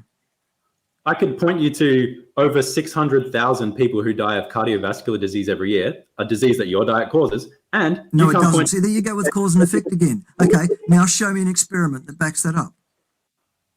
Show me an experiment. Any experiment will do, because any one experiment that proves that point would be enough to prove that point. None exist.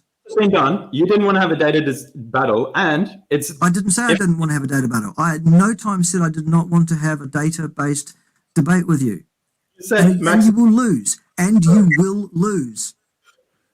Okay. Because there is no data to support your posit. You said cause. Yep. You said my diet causes a disease process. Good. Show me an experiment. It does not exist. Ergo, you lose that debate before we even start. There is no way for you to win it. Simple. So, what's next? Question. Do you think it's reasonable to make a statement like smoking cigarettes causes cancer? Here we go. This is another absolute classic that you buffoons go to. There is absolutely no parallel between the smoking of cigarettes and any aspect of human nutrition in any way, shape, or form. It is a totally inapt analogy, and it's going to fall flat on its face, and I'll tear it to bits easily. So go ahead, and then I'll do that. Do you think it's reasonable to make the claim that smoking cigarettes causes lung cancer? Okay. I think if I'm making a statement around what has been scientifically established as a cause and effect relationship, the answer has to be that the evidence does not exist for that because there is no experiment. However, the incidence reported in lung cancer in populations who smoke, when compared to so-called matched pairs who do not smoke, is 11,500% per pack year of smoking.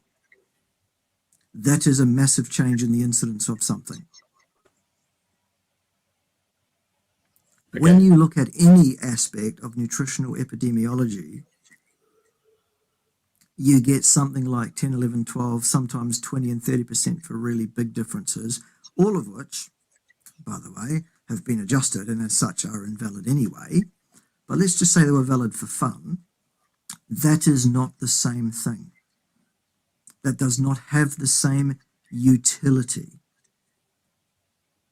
Would I suggest to someone that smoking is a safe thing to do because there's no evidence that it causes anything? Of course not. That would be irresponsible.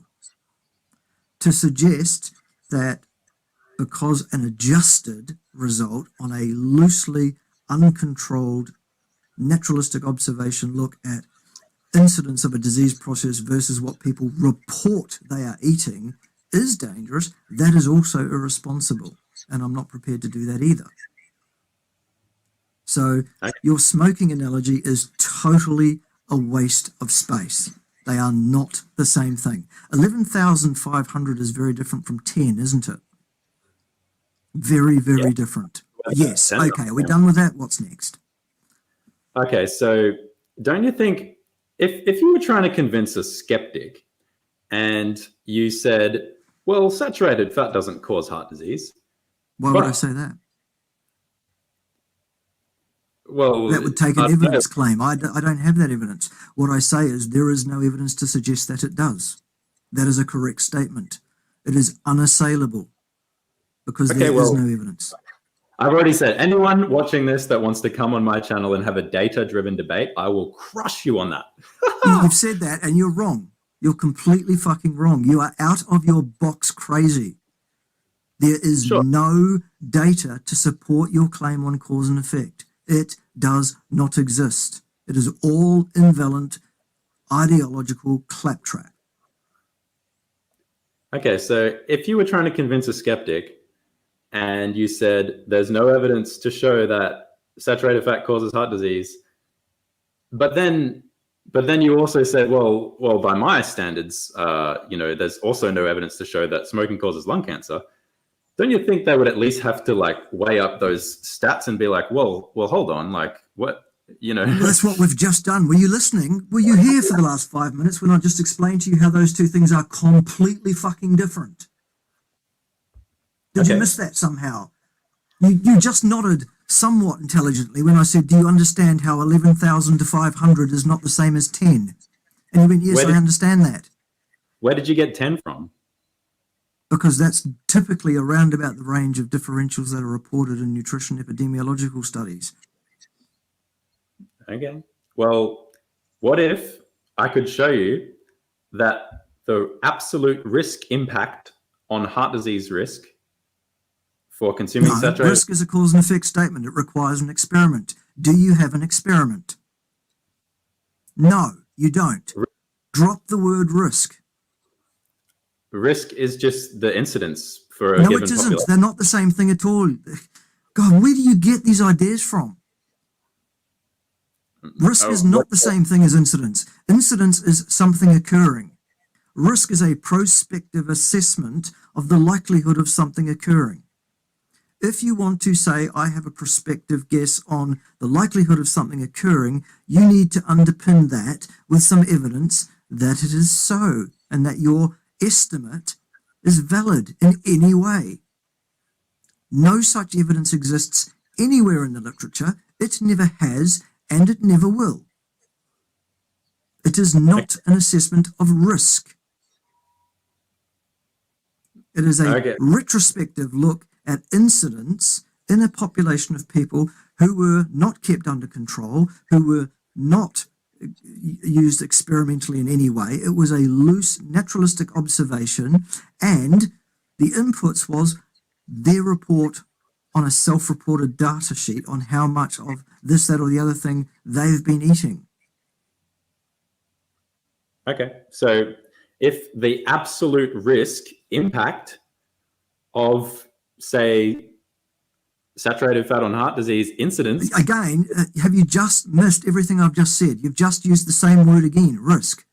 There is no evidence to underpin any claim of risk of any kind for any health outcome in human beings over any period of time as that relates to any aspect of human nutrition. The data does not exist to inform us on risk. Drop the word from your vocabulary, or you will get the same answer again. No, not risk. That's what I'm saying.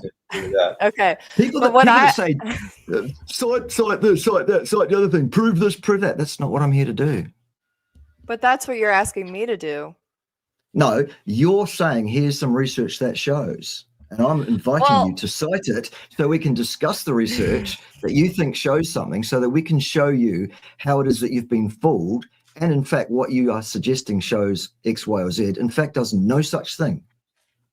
Without even seeing what paper you're trying to tap there, I know absolutely that it's a pile of garbage, and it will take me less than 2 minutes to pull it to bits. Well, I would love to be able to share my screen so we could kind of go over that. Because honestly, I Lisa can let you do completely, that. well, I can let you do that. Oh, good. Yay. Okay. Because here's this, this is from Science Advances. It's the ketogenic diet induces the P53. I believe that they stopped doing things like, I'm not sure if you're familiar with the Minnesota human starvation experiment that was performed. But they're not ethically able to, reproduce those kinds of studies anymore, which I think, unfortunately, hinders our knowing of a lot of things. And then it leaves, for people to figure things out for themselves due to that. But so you think having ethics in research is a bad thing? Is that what you just said? No, not necessarily. I'm just saying that it can hinder the results, obviously, because then you're left to animal models which don't have the same physiology that we do. That's right. I'm not a mouse, and neither are you. Right. Right. So there's no point talking about mouse studies. Right. Which is what a lot of the ketogenic diet information, whether it's pro or con, has been done on. It's been done on mice. Although I did find one that was a 14-day ketogenic diet that I think was just looking at weight loss in particular. Okay. And it showed that the people how far beyond the tenure of any given study can you extrapolate the findings of that study to a longer period of time? I think I'm pretty good at understanding what it is that a study is trying to reproduce, and also finding reasons why it's invalid. Do you see how that's not an answer to the question I just asked you? Do you see how that's just words that are actually nothing to do with what I just asked you? What I asked you was, no, I how think long what you're beyond saying the tenure is, of a, excuse me, how long beyond the tenure of a completed study i.e. a 14-day study, how many days can we extrapolate those findings to another population beyond 14 days? Right. It has to be a much longer study and a Right, much not at all is the answer larger to the question. Not population. one single day longer than 14. Okay, so a 14-day study is of absolutely no value to us whatsoever. Okay, so we've got animal Right, studies, but which are invalid, so or we've got 14-day human studies, which are of no value. right. Okay. I good. think though that I've been trying to argue in favor of a ketogenic diet based on the research though. So and But there you've is just no been telling research me that can that by argue in favor of it. understanding. Look, Okay. if Well, that's anything, what the research, such that it is, what that enables us to do is to pretty much dismiss any idea that ketogenic diets are harmful, because there is no evidence that it is so. but there's also no evidence that it's not. Correct, but the person making the positive claim is the person that's responsible for backing that claim up with evidence. Right. So what I'm saying is there's no evidence, and that is correct. That is unassailable. You previously in this discussion tapped a study which you then didn't actually bring up, which we still can if you like. I see what's have wrong it with on it. here. How do I screen share on this? If you should have a present button down there, and then Right. Oh, if you I So- see it. Okay. allow. So, Victoria, what I'm suggesting to you is that you've made the Gotcha. positive claim by tapping that research. You've said research shows. Okay, show us the research that you propose shows something. Let's have a look at it. Can you guys see this? Not as yet. Oh, here it comes. Here it comes. Yeah. Exciting times. Okay, so first of all, straight See, away. I'm not straight trying away- to be difficult or Right, straight away, Victoria, let's read the title of this paper. Ketogenic diet induces. We've got a problem straight away because induce is a cause and effect claim. So it better be good. And secondly, what's a ketogenic diet? I'm sure it's defined in this paper, unlike the one that Norwitz and al. Put forward. They haven't defined what a ketogenic diet is in their paper, by the way. All right, and it induces a p53 dependent cellular senescence in multiple organs. Okay, so what? Right, let's read through the abstract. If you'd like to scroll up a bit for us, Victoria, we can read that. Sure. It says a ketogenic diet is a high-fat, low-carbohydrate diet that leads to the generation of ketones. Well, a standard diet leads to the generation of ketones.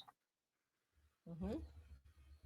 So what they're saying is this is a high-fat, low-carbohydrate diet. Okay, what's high-fat and what's low-carbohydrate? Okay. While ketogenic diets improve certain health conditions and are popular for weight loss, detrimental effects have also been reported. Well, so what? Lots of things get reported and not. Here we show mice on two different... We're done, Victoria. We're done. This is a mouse study. the mice showed up.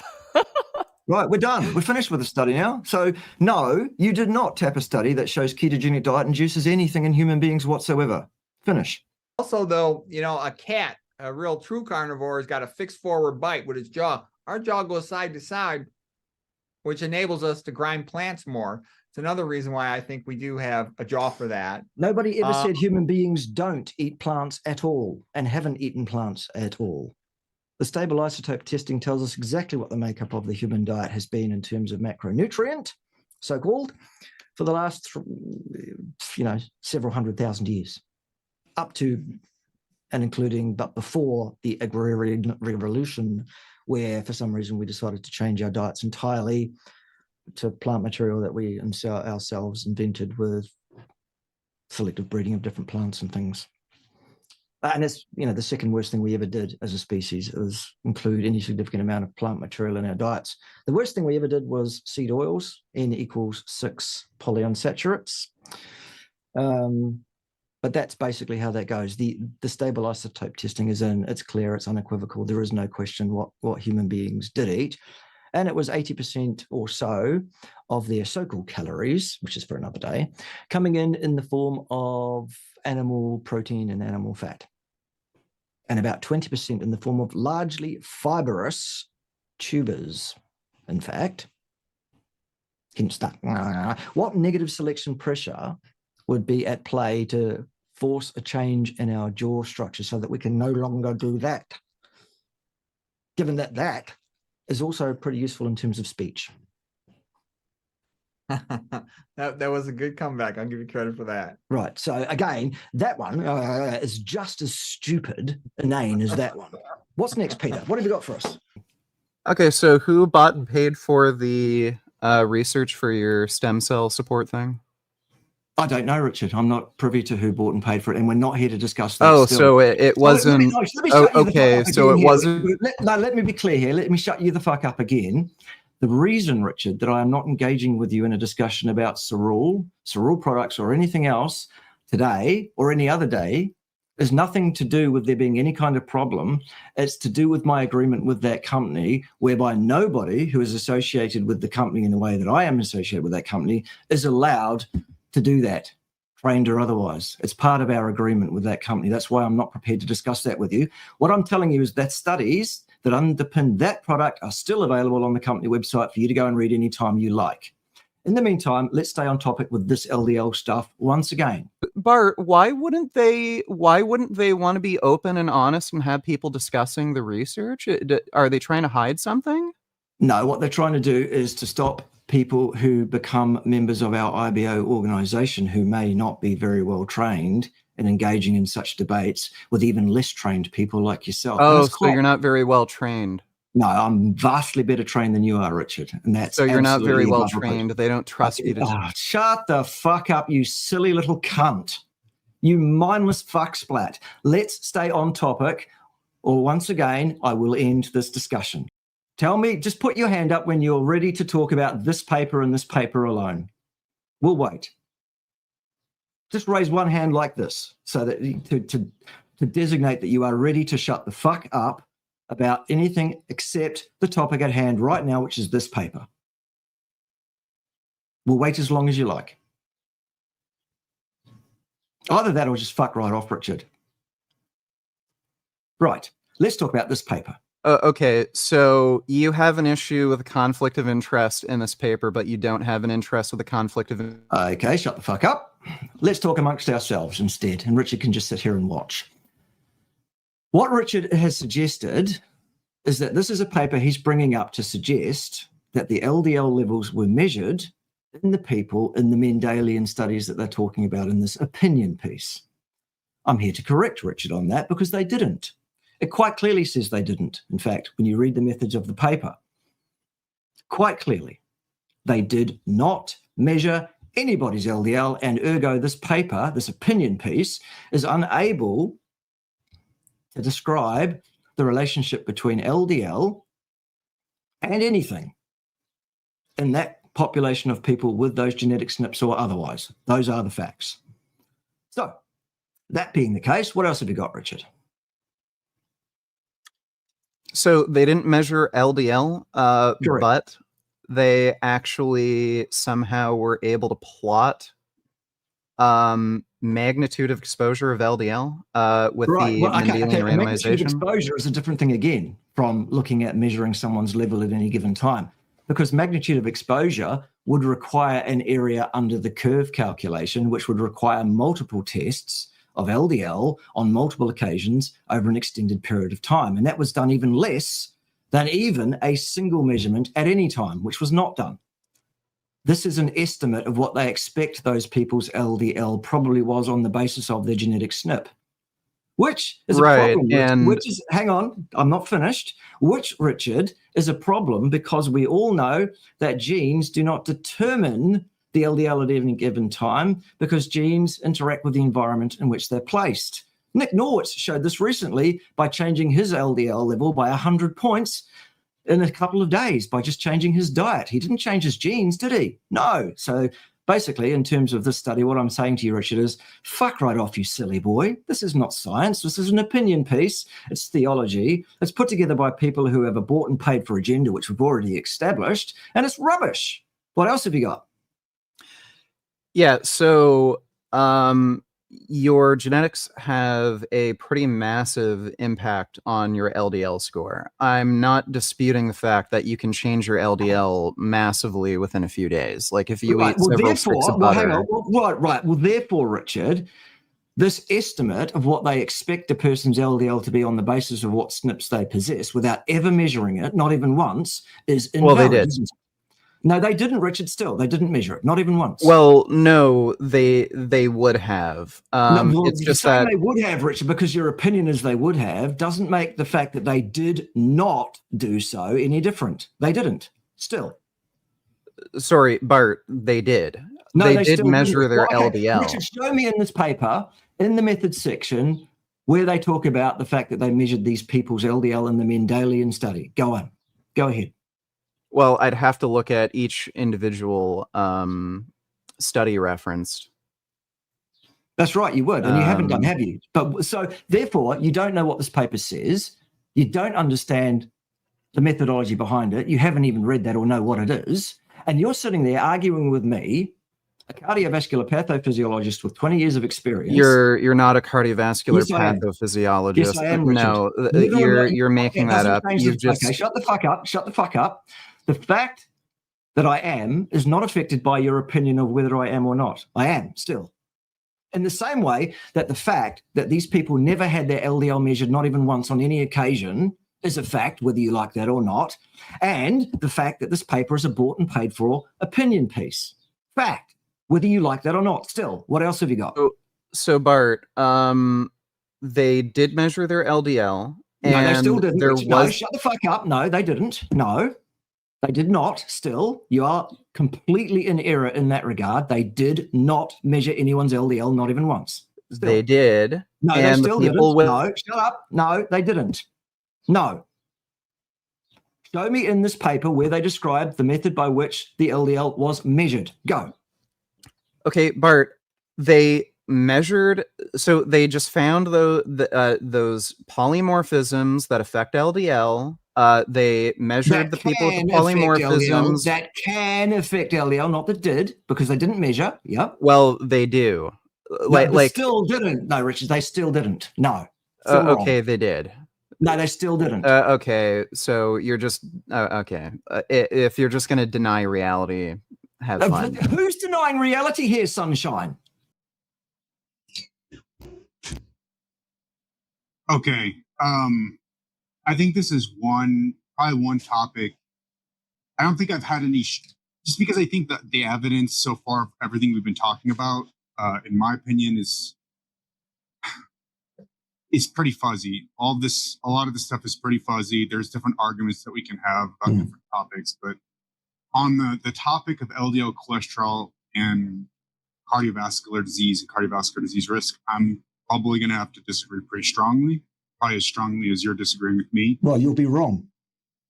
You will be wrong, Kevin, because there is no evidence of a cause and effect nature linking LDL cholesterol, which does not exist, with heart disease. So this is not a debate you can win, Kevin. You will lose on this one.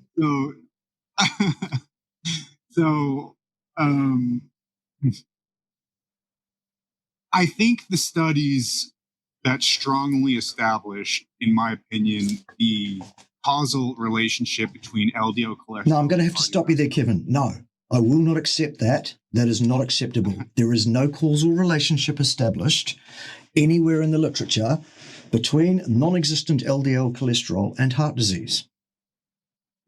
Just saying that there is, and that your opinion that there is, will not do. There is no evidence to support that claim. I think there's really, really strong randomized controlled trial. Well, you're wrong. There is not. Sorry. And I don't think that I think it's dependent on LDL cholesterol lowering, not on the anti-inflammatory effects of statins, which do exist. No, that's false, Kevin. Again, let me remind you again, LDL cholesterol does not exist, son. But, so what is LDL cholesterol then? It's simply a fraction when you spin down I've never done the lipid columns, but you spin it down. Okay, so what you're telling me here, Kevin, is that you've never been involved in clinically looking at this area whatsoever, and you want to debate with me about whether or not there is good clinical evidence of cause and effect here. Do you see how ridiculous and ludicrous that is? I have spent more than a quarter of a century as a cardiovascular pathophysiologist. Could you be wrong? On this topic, no. I've checked it out so carefully, so thoroughly, and I have stood up against high-level professors in this field who have an axe to grind and who have a research funding source to protect from the pharmaceutical companies.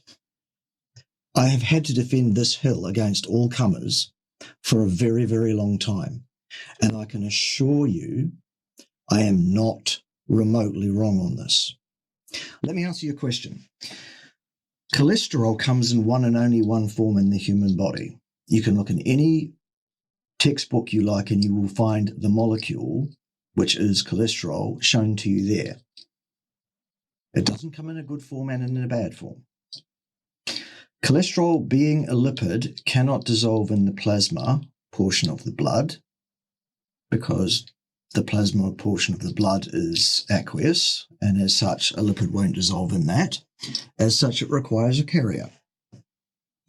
There are various different classes of carrier, and these are phospholipoproteins, which encapsulate the lipids, including cholesterol, so that they can be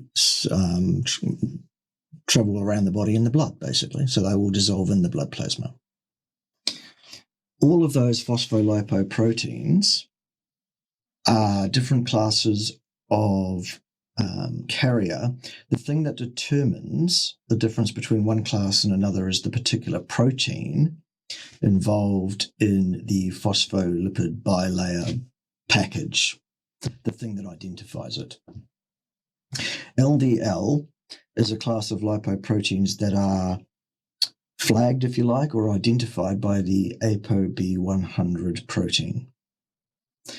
The role of the low-density lipoprotein is to deliver molecular cholesterol and other lipids directly to the vascular epithelial bed, where it can be absorbed into the cells and used for metabolic process. When someone gives you an LDL reading from your blood, they are asserting that that's the proportion of the cholesterol, all of the cholesterol, because it's all identical. They're saying that's the proportion of cholesterol carried by the lipoprotein, the low-density lipoprotein, as opposed to, for example, the higher-density lipoprotein. And as such, we are being told that cholesterol being carried by LDL is bad somehow, where the exact same identical cholesterol being carried by HDL is good. That is fundamentally ridiculous. They are identical molecules. They are both cholesterol. Yeah. So we mostly agree on everything up to that point. I don't know if I necessarily agree that LDL cholesterol is being taken up into endothelium to be used for metabolic process, although it is to some degree actually taken up by the endothelium to be used, but it's not. I don't know if that's the main role of LDL cholesterol, but I think the bigger disagreement here is, or the bigger, I don't know, maybe difference is that it's, I agree that it's not the cholesterol itself, although some degree maybe, but it's mostly not the cholesterol itself in LDL cholesterol that's pathogenic. It's not causing cardiovascular. It is the ApoB, the apolipoprotein B associated with that cholesterol that is pathogenic. No, it isn't, Kevin. No, wrong again. No, it is not pathogenic. It exists because it is encoded for by a length of DNA that has survived 13,800 million years. ApoB in the native form that as produced by the human body is not pathogenic. No. Sir, however, glucose is also produced by the body. Inflammatory markers are produced by the body. They can cause pathology, right? Things that are produced by the body can cause pathology, or can be involved in pathological processes. They can be, right? But ApoB 100 is not one of those. I don't agree. So on what basis do you disagree with that? Do you have any experimental evidence that ApoB 100 is pathogenic in human beings at all? I think we can talk about it here. We can talk about it offline, but I'll tell you what it is, because I don't want to get too much into the mud if you don't want to do that, but I can. I think we have like knocked straight out of the ballpark, like completely, like as definitive as you can get in the context of medicine, of modern medicine, randomized controlled trials demonstrating it. I do believe that. Well, you've been had, Kevin. You've been fooled. Yeah. Because those studies do not exist. One of us has been a cardiovascular pathophysiologist for more than a quarter of a century, Kevin, and the other one is you. Yeah, but then there's also morons like Fauci. Like there's morons like Fauci in the world who have been vaccinologists or immunologists or infectious disease experts.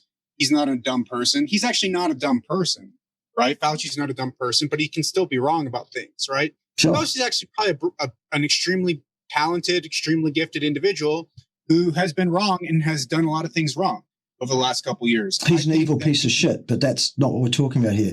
We're talking about whether there are any studies extant that show pathogenesis from ApoB 100. And Kevin, there are no such studies. All I'm saying is that people who are extremely intelligent, who have studied issues for a long time, can still be wrong. Right, that is true, absolutely. But as regards whether or not there are any studies that exist which establish cause and effect pathogenesis from ApoB 100 protein in human beings, the answer, Kevin, irrespective of who you are, is that no such studies exist. So absolute risk doesn't exist. No. Well, there is an absolute risk. There is an absolute risk of everything. Okay? There's an absolute risk that one day we will all die. It's 100%. Okay? There's an absolute risk that any one of us will die tomorrow. And one of us, the risk would be higher than the other one for a number of factors, for example. However, to say there is a risk does not mean that you have the data to inform on what the level of that risk actually is, or that you can calculate what that risk is. To do that, you need experimental data. You don't have it because it doesn't exist, so off you pop back to fuck again. I can see that you are very keen for me not to be able to ask this question because it blows you out of the water. So no, it doesn't. I've dealt with your question by blowing it out of the water before you even ask it. There is no, and ask your question if you want to. It makes no difference. Go on, ask your question. Okay, if the absolute risk impact on cardiovascular disease incidence for consuming increasing amounts of saturated fat was a greater impact than what we see of smoking cigarettes and lung cancer, don't you think that would, all things equal, let's just say we're okay with the meta-analysis as methodology and all that. Don't you think that would be quite a, maybe it is a bit of a risk? So now you're suggesting to my fine viewers and yours, I imagine, that you're going to blow me out of the water by asking me what if something were so that isn't so. Do you want to... The absolute incidence reported in meta-analyses around any aspect of human nutrition and heart disease are not more than that for smoking. So why even bother with the question? Because 11,500% is what we get for smoking per pack year of smoking. What we get in epidemiological nutrition studies is usually in the range of 10%. What percent? What point are you referring to? Like, are you talking about relative risk, or what's the 11,000%? That's relative. Yeah, well, you can't just compare the relative risk without without respect to the absolute risk. You can, when one of them's 11,500% and the other one's less than 10. Yes, you can. No. And all of this is a decision anyway. It's a decision for the individual to make. Do you believe that smoking is a safe thing for you to do and that it will not increase the likelihood of you developing a disease, for example, lung cancer? if I'm looking at a study that says, oh, look, the incidence of that goes up by 11,500% associated with that behavior of smoking, then that's something worth paying attention to and looking at. Nope. And going, yeah, probably I should probably avoid the smoking in that case, because while ever this is not a proof of cause and effect, it's pretty powerful inference and it's worth taking note of it. If, on the other hand, you say to me, when we ask people what they ate and we believe them when they tell us what they ate, even though they can't remember what they had for breakfast last Tuesday, and we just write down whatever they said, and then we ignore what they said anyway and make up a different stat because we're going to adjust everything to suit our ideology and report that in some journal, making it look like it's really, really hugely important, at less than 9%, so that buffoons like you can sit in your mum's basement and read them on a Saturday night and think that classifies or qualifies you to be even talking to a high-level scientist about this. It's a joke, son, and so are you. What point are you trying to make here? You're trying. Okay. Hey, Sorry about that. I appreciate that. If it's a mouse study, you're just like, see ya. That's right. Bye. We're done with that. So what I'm saying, this is what I mean, Victoria, about suggesting to you earlier, and I wasn't trying to be rude. I'm just telling you the truth, okay? You do not have the experience or the knowledge to read academic literature competently, because you sat there without a hint of comedy or irony, and you told me, here is some research that shows a ketogenic diet causes this, that, or the other thing. And within 2 or 3 lines, we find out you're talking about a mouse study.